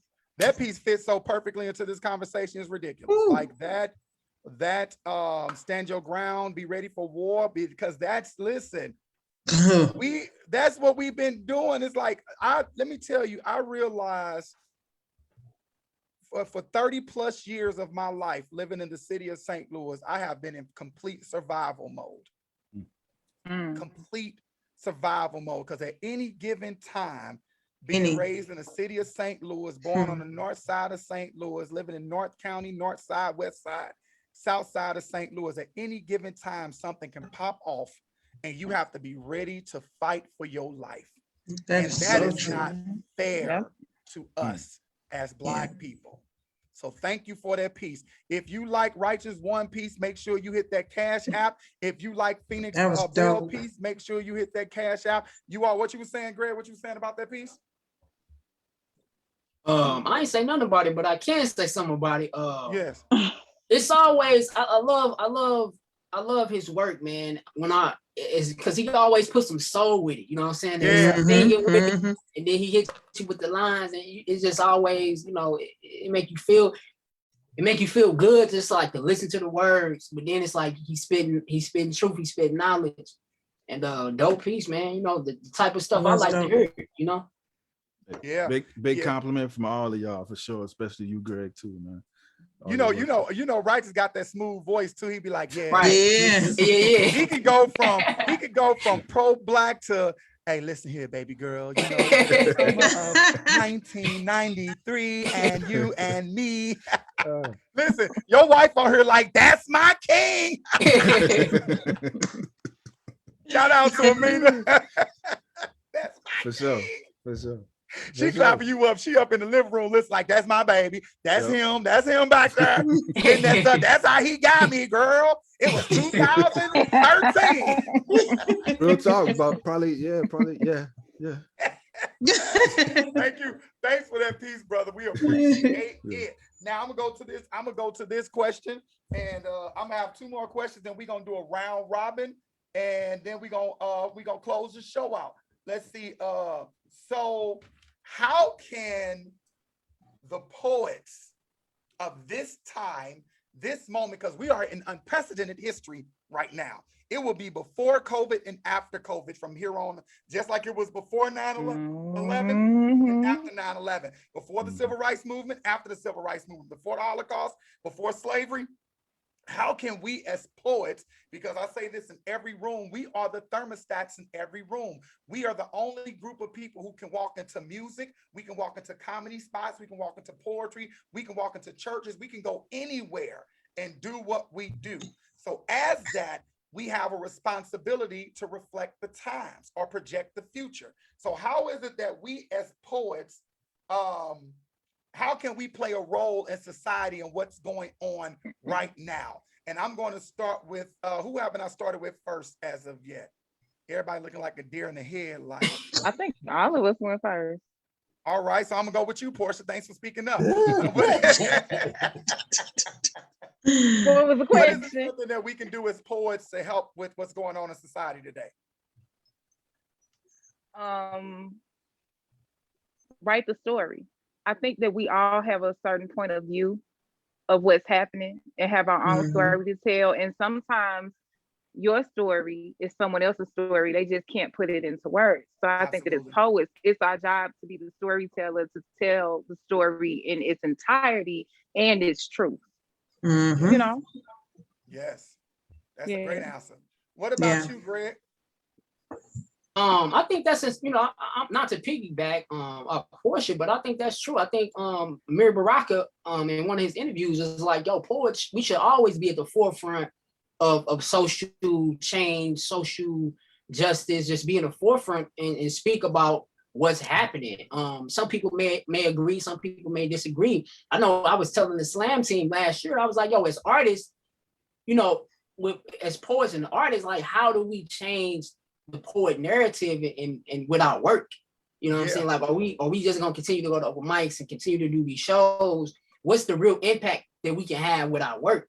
And I think the impact for me is like, yo, writing about society and like implement that in plays or stories and put it on the main stage to have people look at it and really think. And so I think poets need to continue to write about what's really going on and really make sure society is speaking about it. And, you know, as the writer, you know, however you want to write it. If you want to go off, you know what I'm saying, and talk crazy about what's really going on that other people may not be talking about, then as the poet, go ahead and do that. You know, don't hold back. Just go ahead and do it. Yeah, absolutely. Absolutely. Can I piggyback off Greg? Yeah. Sorry. No, just really quickly, even with him saying, like, with the writing piece, even knowing what your niche is, like for me, it's mental health, it's emotional health. You know what I'm saying? Like, even knowing what your role is, because me as a poet, if I write about social justice and what's going on, though I see it and I pay attention, artistically, I cannot translate that because that's not my language. You know what I mean? So even knowing what your niche is as a poet. Yeah, absolutely. What about you, Rychuss? Yeah, I agreeing with everything that's said so far, and then to elevate that, you know, and elevate the art form in general, getting, you know, savvy with the technology that's available to bring the truth that we're already speaking about into these other platforms and reaching folks that, you know, might not come to, you know, the spoken words, you know, show and everything like that, you know, much like, you know, you're doing with this platform here, you know, just finding out what can we do in different ways to, like, let's take in, like Greg was saying, we do a play. All right, we might not be able to do the concert hall, but we can take this small event space and then we can live stream that, you know, and talk about these truths. That's something that needs to be, you know, mentioned out, you know, out there in the atmosphere, you know. So absolutely. And what about you, Just Rich? I feel like a poet's role in the community is like a real sacred one. It's like you're a storyteller as well as a teacher. You have such an influence amongst yourself as well as other poets. Like, you learn a lot. So I think, like, with us being in the know of like what's happening in the community, I think that we should really forefront it and getting the voices heard out there. Like like I just said, like learn how to use like the different platforms that are given to the social medias and stuff, and also get into the schools, get into the libraries, doing open mics for the youth, doing poetry readings for the youth, letting them find poetry at an early age. Because I found spoken word when I was like 18. Yeah. Like, but if I heard spoken word when I was 10, I would have been all about that. So like it's a different thing. Like getting them to the spot where they can get influenced by it, and then they can see other things, get into other activities in their neighborhood, like a bright light on that. So that's why I want to reflect that personally as a community leader, like helping out with the youth, showing them like the way to be an artist at an early age so they can kind of mold into it. Absolutely. And what about you, Miss Phoenix Bell? Basically Rich said what I was going to say. You as artists, we have to educate. We have to educate them not only by speaking our truth, by speaking our voices, giving them permission to use their voices, because some of these kids don't understand that they have a voice. So if we teach them, we tell them and let them know you have the power in your voice and use it. Because this generation, they're powerful and they don't even know it. Yeah, they're the warriors we've been waiting on. We are, let me tell you, our generation, Generation X, Generation Millennials, and Generation X-Millennials, we are the teachers. We are supposed to guide this energy. But these are the warriors we've been waiting for, but we have to make sure that they are equipped with wisdom. I tell everybody, if you are a writer right now is the time to record.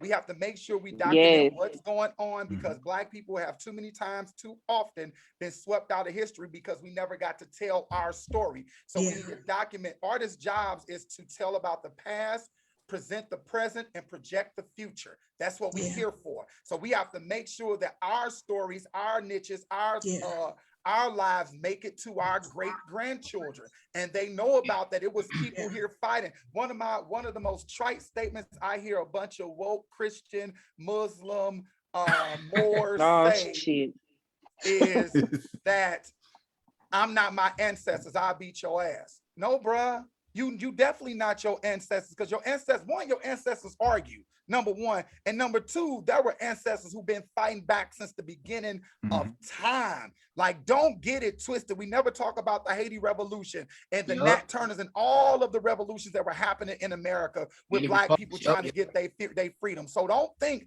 there weren't people fighting back. And there were people fighting back in ways, in places that we would never understand, because we don't understand that level of oppression, to be worked like a horse mule from sun up to sundown without any food, clothes, anything. So that I want people to stop saying that, because that is very disrespectful to people who died and been raped and been killed and murdered and slain, and skin been peeled off of them, and acid been poured on them and experimented on like animals, for us to be able to have platforms to speak of them right now, or to speak right now. So that's disrespectful for people that say that out there. So I just want to piggyback off of you. Our last riot that we had, and I'm into African spirituality. When we had that last riot, I saw it just as clear as day. I said, oh, our ancestors is here. Denmark Beasley has come back. Nat Turner is here. Oh, they turn up shit. Yeah, and here's the thing about it, rightfully so. Like, let me tell you something. We always I heard the quote all the time being thrown around, what Dr. Martin Luther King said, and it's the truth, is a riot is the language of the unheard. How many times do I have to show you that you cannot just keep killing me, destroying me? Like, all Black people asking for is you to leave us alone. Period. It ain't a lot. Like, I can't even have fun. Right. I can't even go to Fred's barbecue. Right.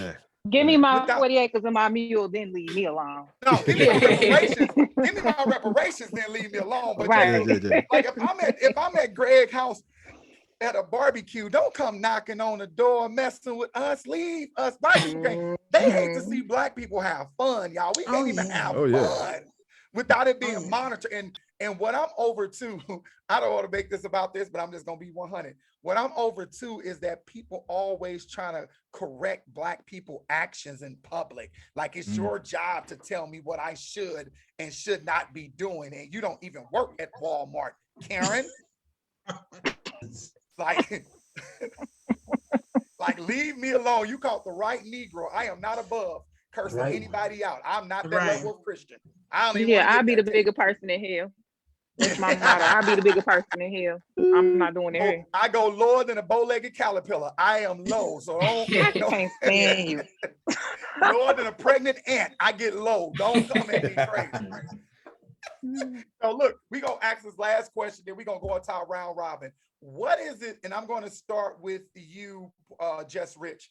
What is it that you want people to know about you when your time comes to ascend from this earth? What do you want people to know about you after you leave? Ooh, that's good. As an artist, right now we're making like our own hieroglyphics, and that's very important. Like, people can find our stuff in the future and be like, whoa, what is this? Like, it can be like a notebook or like a CD. So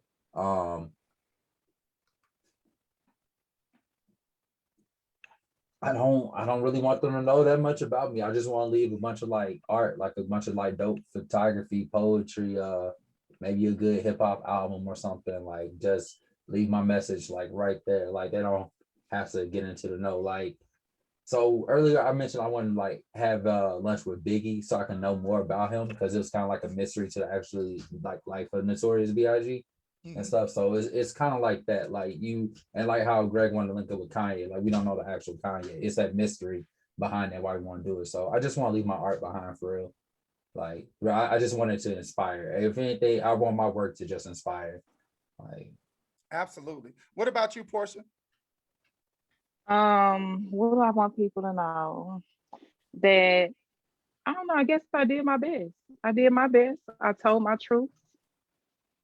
I even did it if I was scared, you know, and that I left behind, hopefully, an instruction manual, not just art, but an instruction manual, you know, because I'm sure I'll talk about all the mental health and feels and everything else. So, you know, that I just left an imprint, but know that I did my best. Absolutely. What about you, Rychuss? Yeah, I mean, at the end of the day, that, you know, I told the truth about, you know, life as I saw it, and you know, and kind of echoing what's been said before, just like, you know, I want to inspire, that I want people to know that one of the things that is important for me, everything that I learn about the business side of monetizing the art, I make sure I pass that on to anybody I come in contact with. So I want to make sure that if we cross paths and I have some information that I see that you could benefit from, I want them to know that they, you know, they can always count on that type of information. They can always count on that, you know, that interaction. It's never a energy of, you know, I'm concerned about somebody else, you know, outshining or anything like that, because you know, even when I was very active, like 8 years ago, when I was very active in the scene, it's always been, if I'm doing something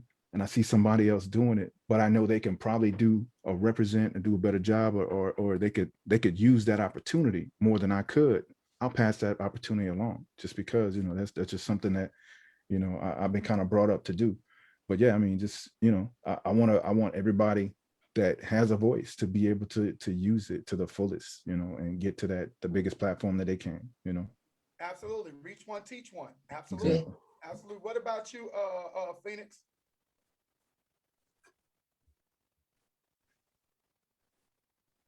That if I can do it, they can do it too. If I can overcome everything imaginable, the people before me after me can do it too. What about you, Greg Maurice? Greg Maurice. I'm gonna introduce you like that every time. Who is this? This is Gregory Maurice, everybody. He has a yacht in Venice. Gregory. Man, you know, really, man, you know, I really want to just leave behind people to know, man, that, you know, let the work speak for itself. Man, I kind of been like out of the scene. I mean, the slam stuff, but a lot of people don't see me posting and sharing stuff, because like behind the scenes, I'm trying to like develop and work on stuff that I can put out and be like, yo, when I'm gone, they'll see the work and they'll know that brother was humble. That brother, you know, had love for everybody, and his work you know, showed his real thought, man. So I just want to lead the work, you know, and let the work speak for itself. And that work is the creative work I'm trying to do, companies I'm trying to, you know, do, the poetry work, you know, and any other thing I'm trying to do, man. Just let the work speak for itself. Yeah. Yeah, here's the thing about it, and that's the thing about it. As artists, we want to be immortal. So everybody that's on here, definitely publish your work. Get your work out there. I don't care if you put it in electronic form, digital form, written form, whatever way it is. Get your work out there, because there's a little black boy that's waiting to discover you in their grandpa's attic. There's a little black girl that's waiting to discover you in their grandma's kitchen.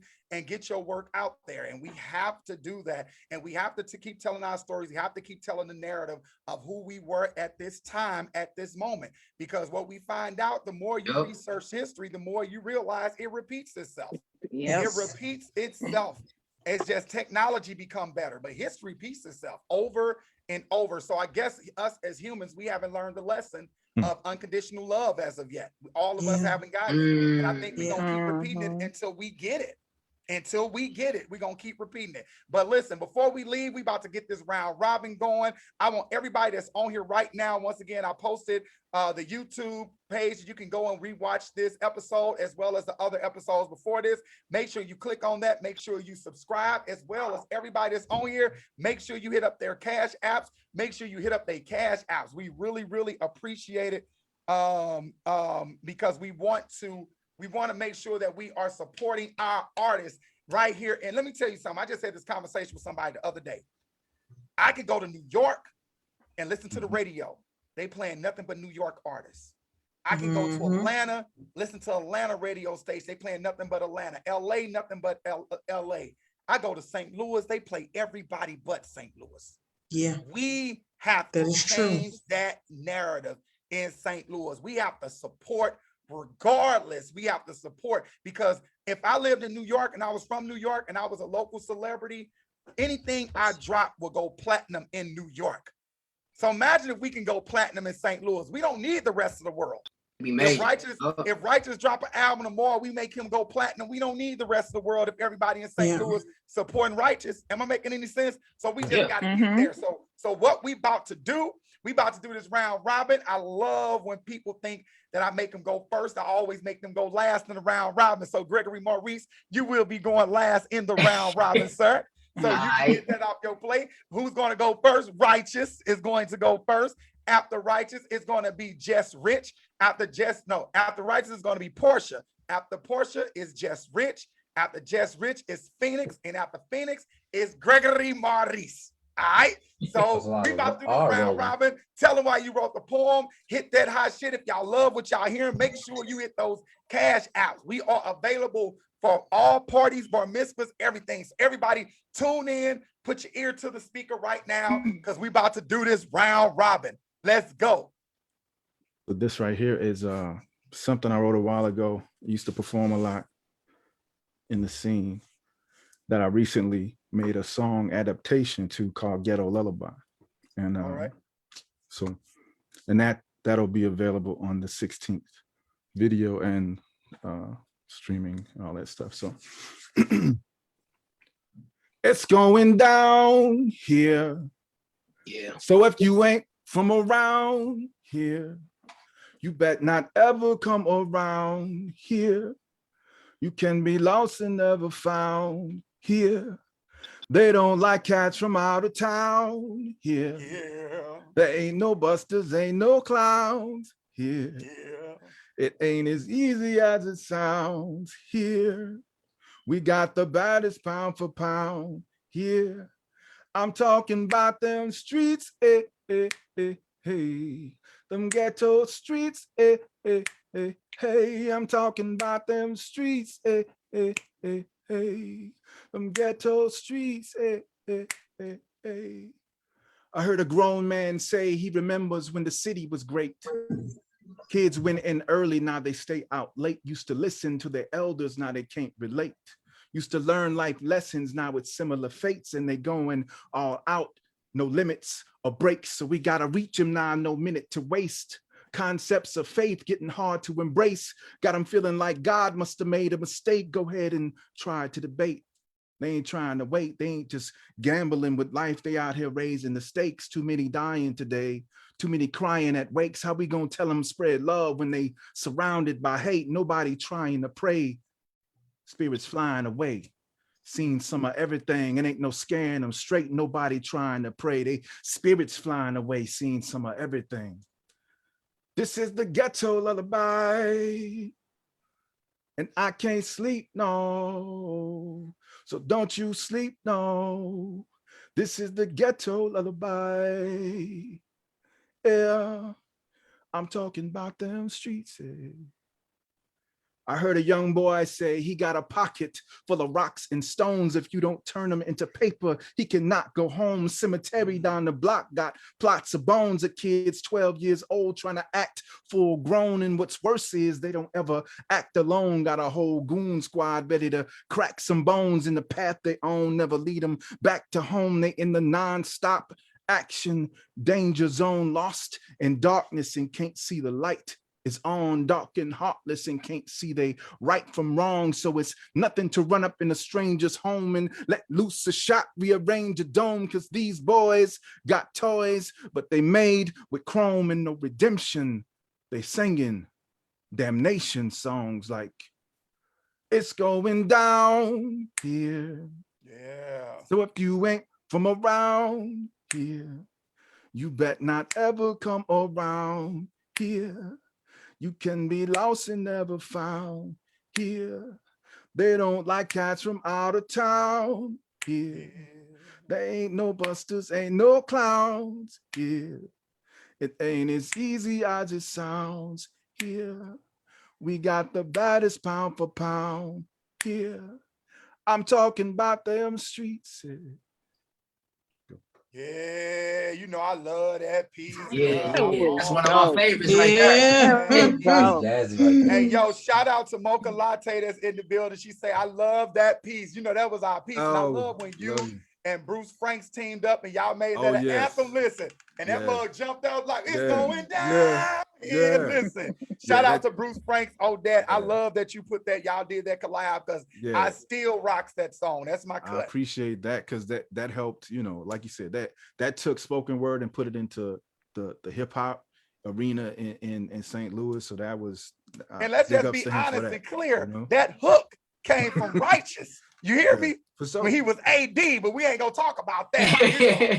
You know, we go way back. Right. For sure. Listen, if you love Rychuss Peace, make sure you hit that Cash App, dollar, quarter, nickel, whatever it is. Make sure you hit it up. All right, Porschea, you next up to bat. Let's swing. Swing, better, go. I be held by him. Do I have to tell the story? Hold on, before I just jump into it. Do I have to tell the backstory? You can. You don't have to, but you can. Okay, quick story. I just got tired of worrying about sad shit and stuff that hurt my feelings, and I just started tapping into something different. Scoot up song, Porschea, scoot up song. I want to make sure we don't miss a word. We can hear you, but when you lean back like this, you kind of go in and out. I want to make sure we hear everything you say. I just got tired of writing about sad things and hurt feelings. And so, you know, met a new man, felt some new little things that I ain't felt in a minute. So I wrote a piece called 333. Okay. I be held by him. It be late night and I be tight touched by hands at 3:33 a.m. And I can't remember. I be held by. Surrendering to each other over candlelight and slow jams while dropping gems while tethered together and joined at the hip. And when he dip, I dip, we dip. I swear I'll do whatever for him as long as we're close, connected. He clutched my pearl, no hands, he speaks in tongues. And fluently, he seduces me to fluidity. See, I be putty in the palms of his hands. I let him be the artist and me the medium, and I be grits. Feeling godly and sculpted to perfection, just a puppet at the ends of his fingertips and his heartstrings. See, I be him and he be me and we be one. Beautiful song and dance, no music needed. We just a rhythmic, cosmic collision of two heartbeat spirits naked colliding. We damn near be melting into one another, see, together. We move in unison like a symphony. We never miss a beat. See, I be him and he be me. And if these walls could speak, they would recite gossip with the sheets about what we do in this bed, how we make late nights feel easy, like it ain't even 3:33 in the morning, like we've been doing this for multiple lifetimes, only this time we're getting it right. See, we come together and ignite like a wildfire that can't be contained. How did we mess that up? But that was that piece. No, we like that. So to everybody, Porschea wrote that piece about me. She didn't want to tell nobody about it. You know, I be making them write poems about 330. You know, them angel numbers. Yes, come on, angel numbers. Them angel numbers. Look, women will look at the clock and be like, girl, he asked me at 7-11 on the nose. And you know 7 + 2 is 9. And 9 is a number of divinity. Yep. That's write a it number down. of completion. I love that piece, Porschea. Thank you for that. Listen, if y'all like Porschea piece, make sure you hit that Cash App for that $333. Y'all can send up $333.33. Make sure you hit that Cash App up. That We 333. appreciate it. Come on, angel numbers. Porschea, her Mocha Latte, her Cash App is MILF and Cookies 8. She said, can you type your Cash App in the comments so she can hit it up? That's what Mocha Latte asked. Okay. Porschea, she trying to hit up your Cash App. Yes, we appreciate that. Thank you, Mocha, for always support. Shout out to Mocha Latte, one of the dopest promoters in the city of St. Louis, one of the dopest social workers in the city of St. Louis, and just a good woman who supports mass people in the city of St. Louis. That's true. We love you over here, Mocha, and if you got a problem with Mocha, you got a problem with Sir Ervin, flat out. You hear me? Flat out. But I was about to say, all right, Jess Rich, go on, hit us up and tell us, give us that high shit. Tell us what it's about. This is a concept piece that I wrote. I've been writing poems to challenge myself, and this is about a piece of wood. Yeah, so yeah, cool. If a tree falls in the woods and no one would be around, would the wood falling make a sound, or would it snap like poetry at performances? But I need my peace and whole, and not a piece of peace. I mean a peace for my soul, a safe place for my spirit, a hideout where people can't come near. So bad, give me 40 feet. See, I will be more discreet, but I feel like someone's recording me. People talk about how they would, but wood is just a board to me. And if that's the case, I'm surfing off the Florida beach. Open eyes, I explore beliefs, dive deep into coral reefs. You trying to find Nemo.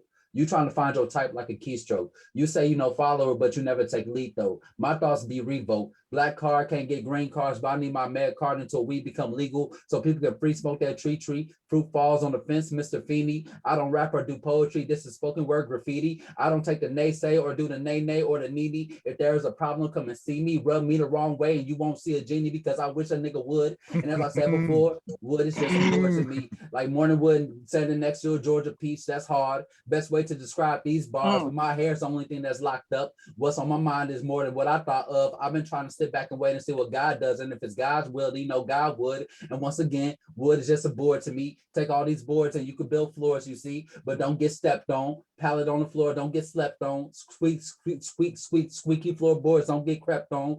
I won't ever perform my best poems. My hit list always gets checked on. Left the rest of my vibes at home. When it comes to creating, would I stop? Heck no, because wood is just a board to me. And it's amazing what one could do with a word when one will be so bored, you see. Yeah. All right. Wow. Yeah. Snap. That's called a double entendre. That motherfucker took the word wood and ran with it on y'all ass. You hear me? All over the place. Y'all did. I like that. That boy say you can't with my black card, you can't get a green card. Is that what you said? Yeah, black card. I need my med card though. I be listening. Yo, love that piece. Listen, if you like Just Rich Form, hit his Cash App up. It is Rich Just. Let me type it in right quick. Can y'all do me a favor? Everybody go to the chat room and send me your Cash App in the chat, because I'm just copying and pasting it right into the comments on here so people can hit you up. I'm trying to get all of you all in here. I got Mills, I got Rich. I just need yours, Phoenix, and I need yours. I just need yours, Phoenix. That's it. Done. Okay. All right, thank you.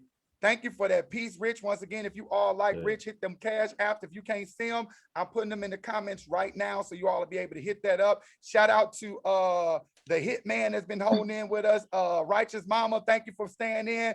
Ayers Morgan, thank you for staying in. We appreciate, say y'all in here jamming. Thank you, Ayers. We appreciate that. Blessing Kumbai Gandawa. If I said that right, if I did not, humbly apologize. Thank you for being in the room. We appreciate that. All right. Are we ready for the next poet to step up to the mic? Say hell yeah. Hell yeah. Yeah. All right, give it up for Phoenix Bell, everybody. Go on, spit that hot shit, Phoenix.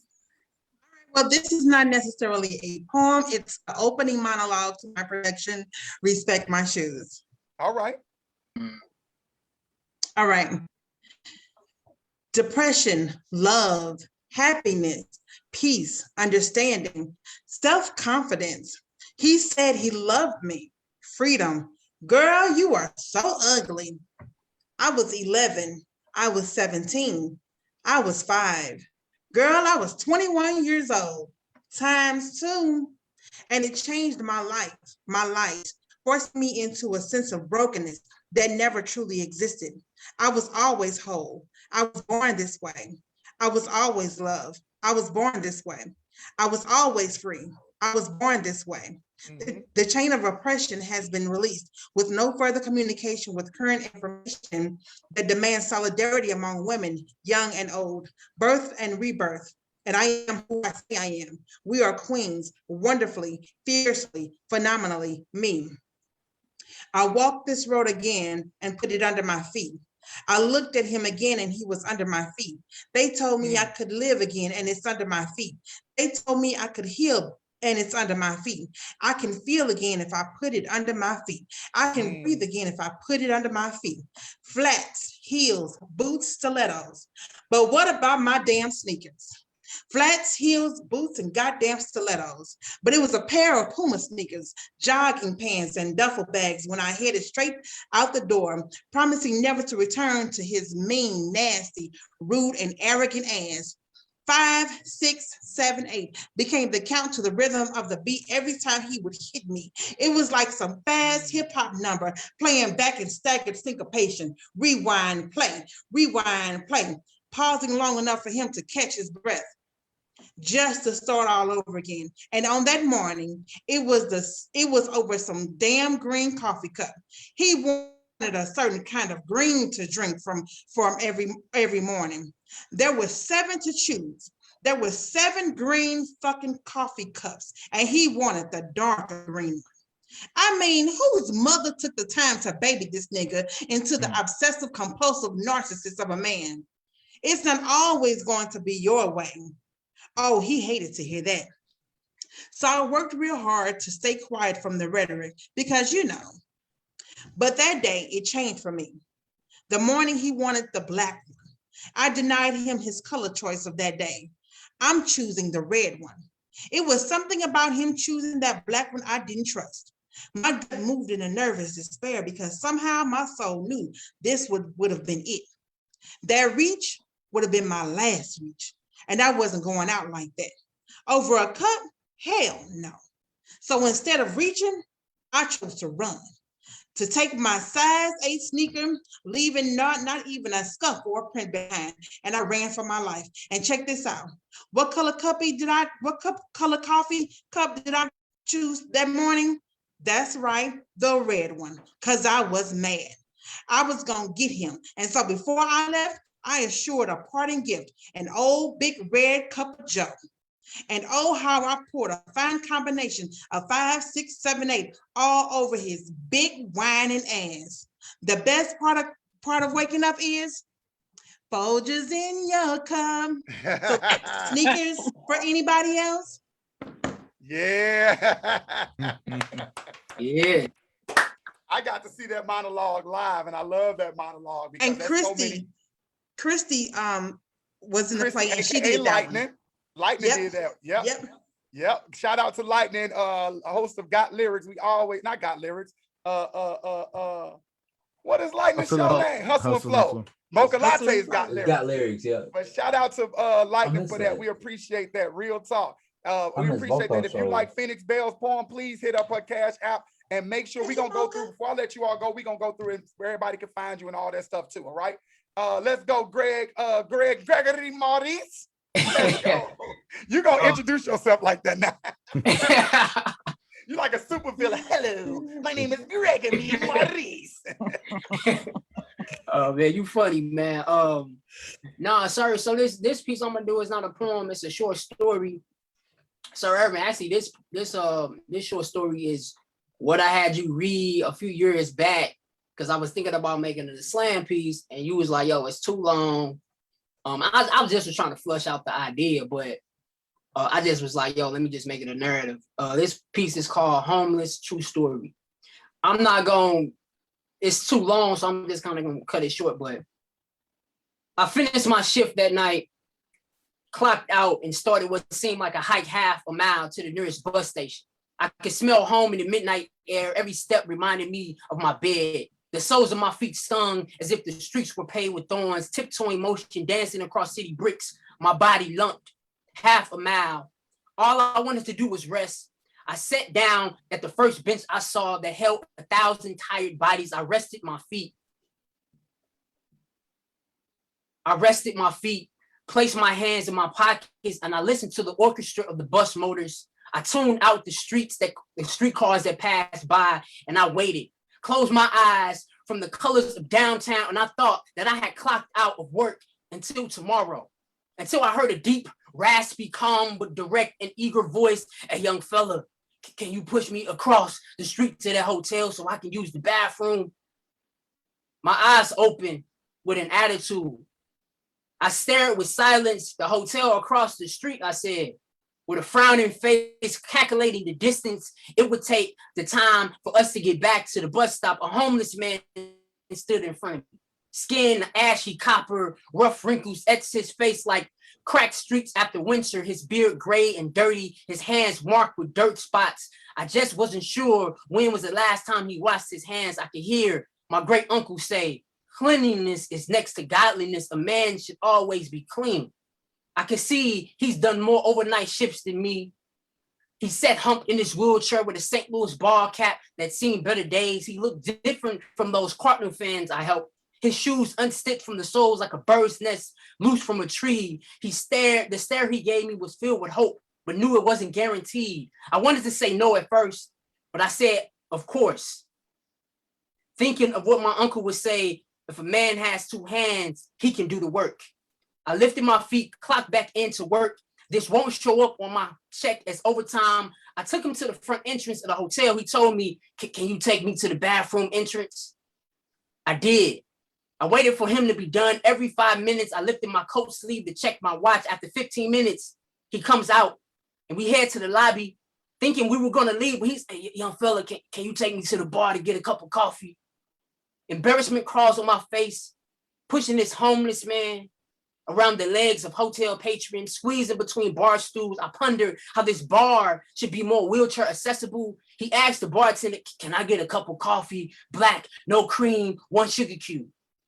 He reaches down, pours off his right shoe, poured out change that he's had all day, change buried at the bottom of his sock. White patrons just look at him, then they look at me, and I stare with silence. He didn't have enough money to get a $1.80 cup of coffee. The bartender announced, "Can anybody get this man a cup of coffee?"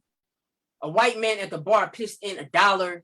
Coffee in hand, I pushed him through the traffic of onlookers and bar stools. The midnight coffee strangled between his fingers. With 2 sips, he muttered, "I don't want this coffee. It ain't no good." I wondered maybe he just wanted to remember how the feeling of warmth felt traveling through his hands, knocking the cold chill from beneath his pores. Before we could exit, he asked me one last request. Can you ask these white people if they can get me a hotel room for tonight?" His voice filled with hope, but knew it wasn't guaranteed.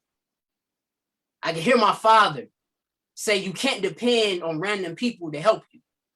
Everyone that we asked gave him a stare, shook their heads. "We can't help you," they say. After the 5th no, he locked his black hands together, folded them with a final signal that we should just leave. In silence, we did.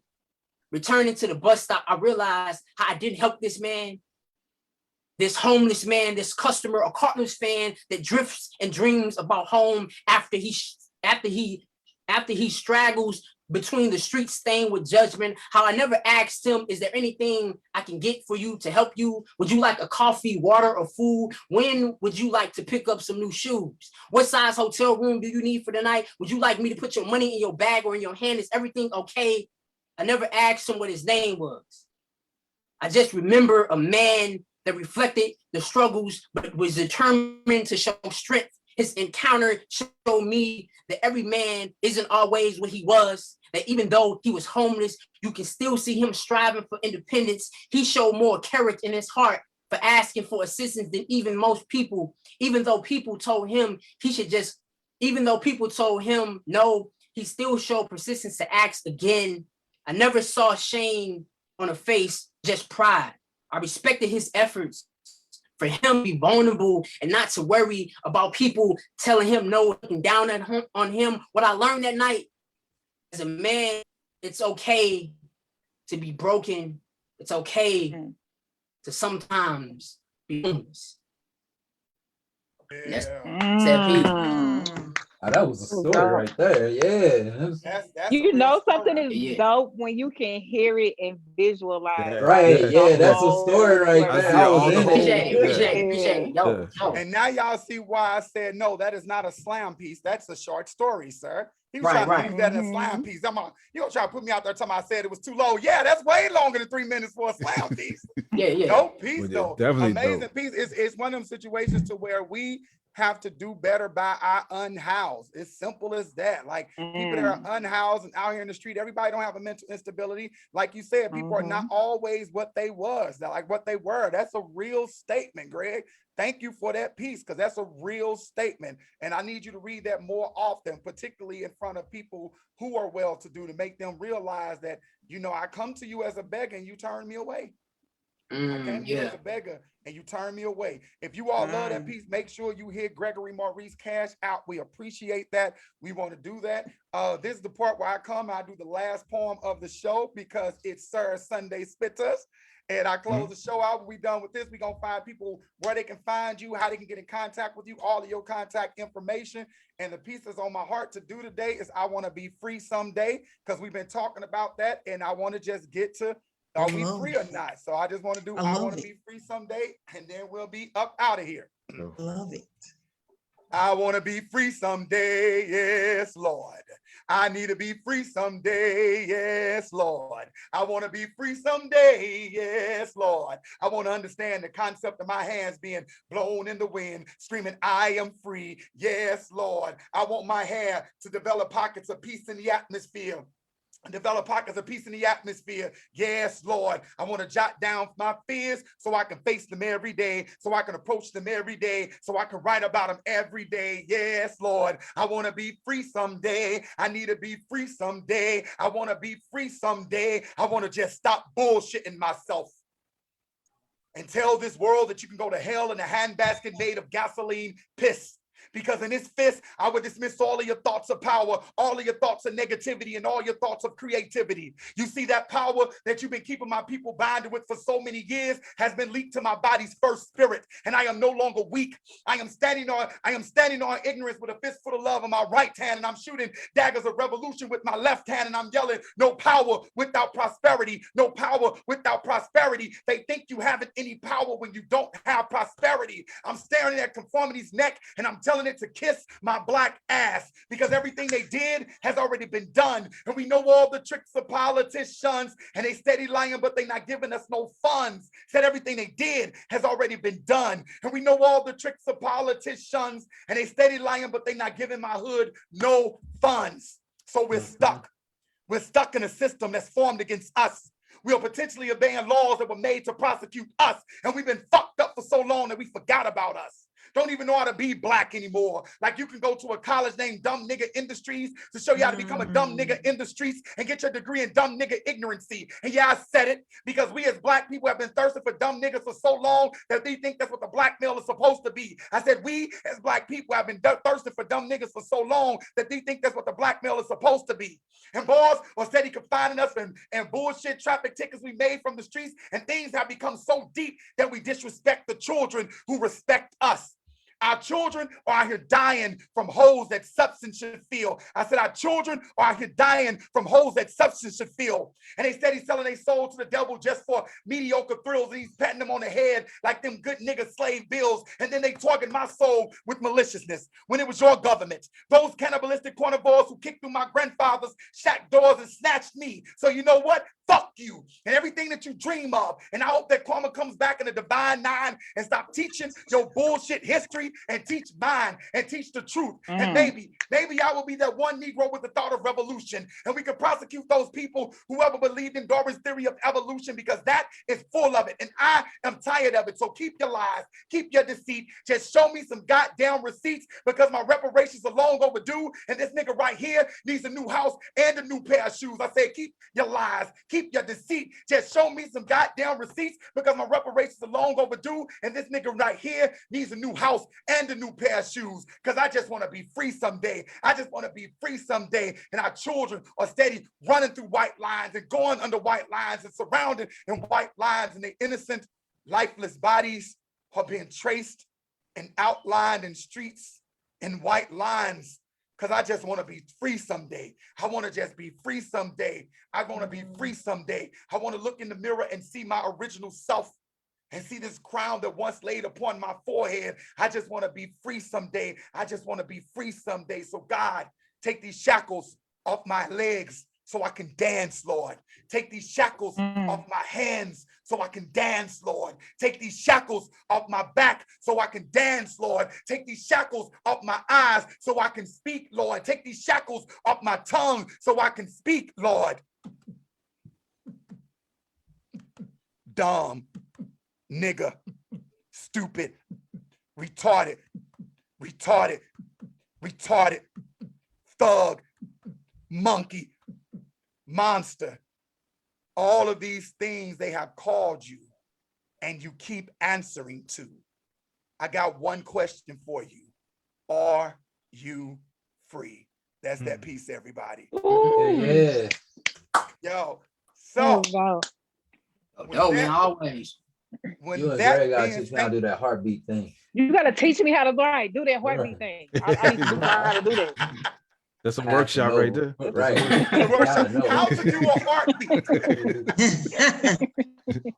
Yo, so before we leave, I want to make sure I put a few things out. Once again, thank you, Real STL News, for allowing us this platform to do Sundays or Sunday Spitters on. I also want to make sure that next week will be our 10th show with Real STL News. There will be no special guests. We are doing a complete open mic. So for everybody that hit me up in my inbox talking about you want to be on this show, how to do it, we are doing an open mic. I'm going to put the Zoom up.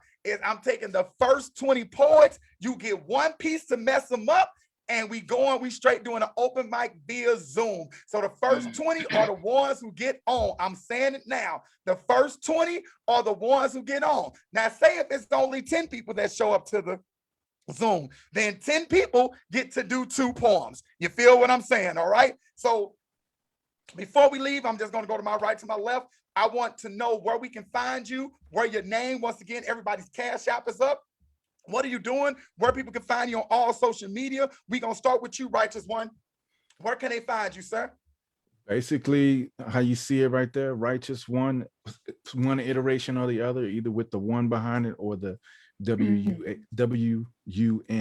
So you can find me on, Facebook, Instagram, and YouTube. And like I said, on YouTube, I'll be putting out on the 16th at midnight will be the release of the video or visuals for Ghetto Lullaby song adaptation. And, the actual, the song will be available on all the streaming platforms, whichever you prefer. Go on then. Anything else coming up for you, Rychuss Wunn? I'm working on a lot of things. My wife and I will be, she's a licensed therapist. And so we are getting into something called Righteous and Rooted. We'll be presenting some of our ideas and experiences in regards to self-help, your healing. It's basically talking about healing and parenting and relationships and a lot of that type of stuff. But all right, she's so going to give the hit up expert. ErvinJWilliams for that information. Right, rooted Yeah, we'll do the show, right? Like say we'll be doing a show, and Root to Crown is her. She has a website, Root to Crown, and love that. Yeah, love so that. That's why we're doing the Righteous and Rooted thing. Yeah.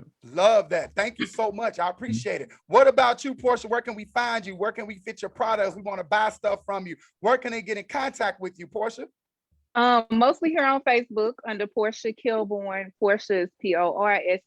You type that in, I'm generally the first person that pops up. But I also have Goddess Gang Productions, which is a production company that I started with Voice the Poet. We'll be having some events coming up. We also have merch. You can find it on Facebook, or you can go to goddessgangproductions.com. This is one of the t-shirts. Goddess is spelled Godis. Okay. Goddess Gang Productions. And so right now we just have t-shirts that have quotes on them, some little quirky things, but we're gonna start getting into like oils and scents and things like that too in the future. So it's just slow motion right now, because we just wanted to show, we just wanted to show that as a woman, a single parent, and just as a Black woman, what it looks like to build your own brand from the ground up. We didn't want to come out just a finished product. So I know that's right. You can watch us via social media.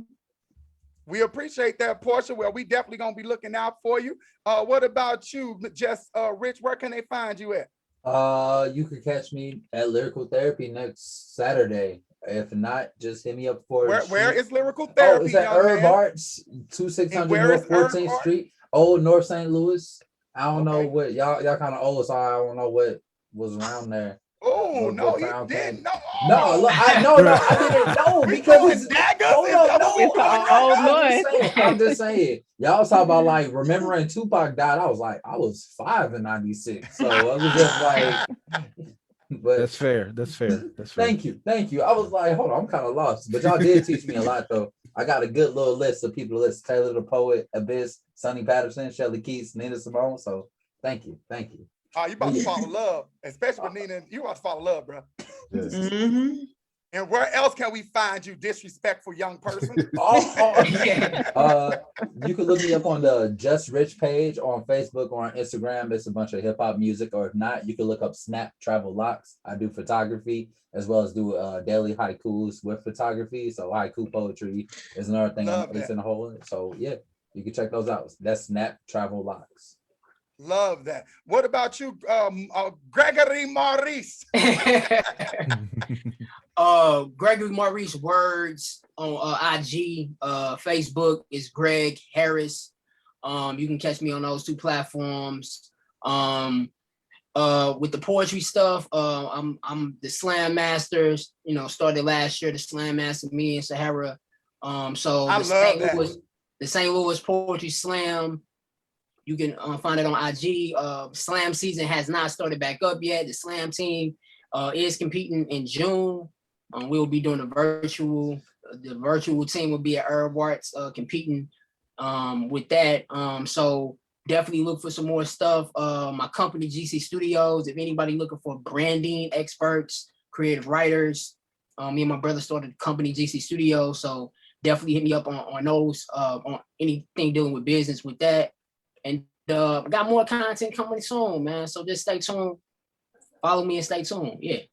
Absolutely. Let's make sure we follow Mocha Latte. Hit everybody Cash App up. She said, make sure we follow Queen Mocha Latte on IG. Mocha. Everybody, if you are not following her, thank you very much. Follow her. Thank you. As well as let's keep in mind that Brandon Williams got a show at Shade called the Closed Open Mic Bar. So make sure y'all go over there to Shade, supports Princeton Dude. That's one of my brothers. Support this stuff. We definitely gonna get all of this out because it's enough money out there to be made for everybody. So let's support. And last but not least, Miss Phoenix Bell, where can we find you? Your social media, everything like that. Where can we find you? You can find me at Phoenix Bell on Facebook. On IG, it's Phoenix Bell Playwright _producer. And yeah. And where else? What else you do? You got plays? Don't make me have to pull this stuff out. I was gonna say, don't you tell do these people what you do? I'm also a playwright. We were supposed to do a show this coming September, but due to COVID, so no, last September we were supposed to do it, but it got canceled, but it's not off the table. I have those plays. I have, I did my first novel that I released. It was really good. I also have lingerie. That's what I'm talking you about. should have led with that now, man. When we can see this lingerie. go to Sassy Chick Lingerie Boutique, where we have lingerie from sizes small to 4X. We have the sexy lingerie. We have the cute little candy lingerie pieces. So yeah, look, wait, hold on. You ain't gonna just speed through that. You talking about candy like edible, like you can eat it off the body candy, or like candy? I do. I have that too. Oh, y'all nasty. I'm gonna get my fiance size and I'm gonna hit you up. What's the boutique name again? What's the name of the boutique? Sassy Chick Lingerie Boutique. Yeah, we about the edible panties now. Righteous right now texting his wife like, listen, babe, we going to Sassy Chick Boutique. You gonna play the villain, I'm gonna play Batman. We gonna get some of them candy draws. Right. And then I'm laughing at my family and he'll talk about where the panties at. Where the panties at? Inbox me, I'll get them to you. Listen, it is so much to do in St. Louis. Make sure you all supporting Shay, because Corey Black also have Poetic Justice over there every Monday. And thank you, Mocha, for putting everybody's stuff in here. We appreciate it. I want you all to look at your Cash Apps right now, and we want to shout out people. I want to shout out Queen Mocha Latte for hitting the Cash App. I want to shout out Stephanie Williams, Teresa Anderson. Thank you all so much for hitting the Cash App. It is greatly appreciated. Who you have, Phoenix? Mocha Latte. Okay. Anyone else? I just said that's it. That's it. Who you have? Who you have, Just Rich? I got Mocha Latte. I got my babe, and then I got. Who's your babe? My fiance. My fiance. And what's her name, sir? Let me Stasia. Let me do something for you, Rich. Let me give you old man game. Old man game. I'm ready for it. It's time to mention your fiance. You say her by name. That is a lesson Righteous had to learn the hard way. Always thank her publicly by her name. By her name. By her name. So what's her name again? Stasia. Okay. Stasia, yeah. And then all right. Someone paid for a photo shoot, but I'm like, that counts too. So yeah. Yeah, that's what's up. We appreciate it. What about you, Greg? Hey, shout out Mocha Latte, man. That's what's up. Mocha Latte, we love you. We love you. And she a for real boss. She's a real girl boss, a real woman boss. She out here doing it for real. What about you, Porschea? Mocha Latte, I appreciate you. That's what's up. And what about you, Righteous? Man, see, I don't even go in here to know where you see that at. Righteous, everybody. Look, I'm showing the age. I get an uncle on here, y'all. Every show. I don't even know where to see that. He looking at his phone like, if you push the button, I just came to cash out. Yeah, I'm in it. Like I'm in it, but I don't see what I'm in it. I swear I'm in it, but yeah. Well, we gonna shout out Mocha Latte. Mocha Latte for sure. And Mocha Latte for sure. My mama probably sent something, and my sister, and so I thank whoever else I didn't mention, but look, I try to let you go last so you can get in touch. I know we was I was trying to give you time. I was like, he gave me a chance to get there. Not I let you down. I'm sorry. Yeah. No, you fine. You did exactly what you're supposed to do, sir. Listen, everybody, I want to thank everybody for coming to the show. I want to thank you for having me. Appreciate you, sir. Absolutely. Listen, being a poet, light work is not light work. So I know what you all are doing. You are healing. You are helping. You are healing traumatic experiences. And I want to personally thank you. If no one else says thank you for what you do, I want to thank you. So I want to thank you, Rychuss Wunn, for coming on the show. I want to thank you, Gregory Maurice, for coming to the show today. I want to thank you, Just Rich, for coming to the show. I want to thank you, Porschea, for coming to the show. And I want to thank you, Phoenix Bell. Y'all could have been anywhere, but y'all chose to spend this Sunday evening with me. So shout out to you all. Thank everybody for tuning in. Shout out to Real STL News. And once again, if you want to see the rewatch party of this particular show and others, I put the link in the bio again. Make sure you go to YouTube, click the link, subscribe, share. We're trying to keep this positive energy going, and we out. I am Sir ErvinJWilliams, and we gonna dance. Hey, you know what? Wait a minute. We ain't getting up out of here yet. Yo, I got 1, 2, 3 MCs in here. I'm about to drop this beat and y'all about to freestyle. So you better, we gonna freestyle our way on up out of here. I'm gonna start with Just Rich because you got an album coming out. Let's hear what you got, young bucks. See, that's what these young bucks can't do, right? Because they can't just get in the room and freestyle no more. I know Gregory can do it. I've seen him do it many times. I don't know about Just Rich. I ain't no freestyler. Oh, don't get scared now. I got y'all on. I got y'all on the hook. I got y'all on the hook. Y'all now. I'm gonna play it. Let me see. Let me see this beat. Let's go and get it. Let's go. Let's go and get it. All right, can y'all hear it? Yeah. Y'all want me to turn it up a little bit? Yeah. Time to spin it with the spitters. Oh, time to spin it with the spitters. Oh, who gonna hop in first? Come on, Jeff. Come on, Jeff. Rich, show 'em what you got. Come on. Okay, yo, check it, I'm better in person. Tell me who you swerving. It's Spitting Sundays with Sir Ervin. Of course, I'm doing all on purpose. Righteous got the hook, man. Green background curtain. Yeah, Greg the poet. And you know it, people never notice. If I keep my focus, man, coming with the photos, man. Take the status and I post it, man. I'll never probably ghost it like Casper, man. I'll probably give you no answers. Chilling with her dancer, not a true romancer. If you ever had it, do it, man. You put the lance up or stored up. People never heard of what your name is. With my fiance when she say what her blame is, what your game is. I'm playing PlayStation. I had to do it, man. I'm spoken on Jamaican. Or can I really say it? That's another conversation. It's too loud for that or any type of situation. Hey, oh, you gonna let him do that? You gonna let him do that? I'm gonna run it back, Gregory Maurice. Hold up. I'm gonna run it back. He ain't gonna get on here and do this. That's what he's not gonna do. We gonna run it back. Go on, get him, Gregory Maurice. All right, let's see. Turn it up a little bit. Okay.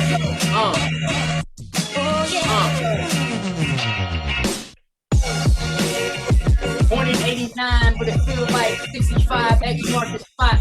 Back getting cracked on. This one trying to weed me out. Coke to that crack. Corruption trying to smoke me out. I ain't rich yet, but shout out to Rich though. And I'll be pushing the Porsches like Porschea though. And yo, I used to be like Gregory Maurice. I'm like, yes sir, shout out to Sir Ervin. Hey, you want me to run it back? Righteous, you want me to run it back, Righteous? Yeah. Run it back. Run it back. Yeah. Run it back. This it. I'm gonna tell y'all right off. It's gonna be pre-written. I'm gonna let it be. Oh, you are no.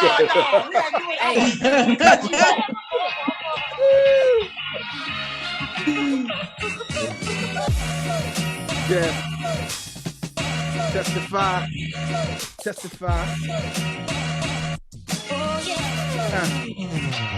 If I walk in, menacing, platinum follicle like a chin, shea butter, melanin, caramello skin, coldest old man with the sub-zero wind. With a crown on my head, would you bow down then? But what's a king to a supernatural with a pen? No one illest among men that there ever has been. Can't too many come close to the zone that I'm in. I keep about 10 friends, and half of them 10. Nothing I ever say, just I never lie. The pain in my life, poetically justified. Recklessness, rectified. If I ain't here to die, let the story tell itself. But just let me testify. Hey, yo, that has been Sarah's Sunday Spitters. Everybody, we're going to get off this Zoom. We're going to come back in 10 minutes to do the after show. So take a break, get you a snack, and get ready to come back in the room in 10 minutes. All right, everybody? Thank you once again for tuning in. Everybody, y'all be easy. And we up out of here. Oh. All right.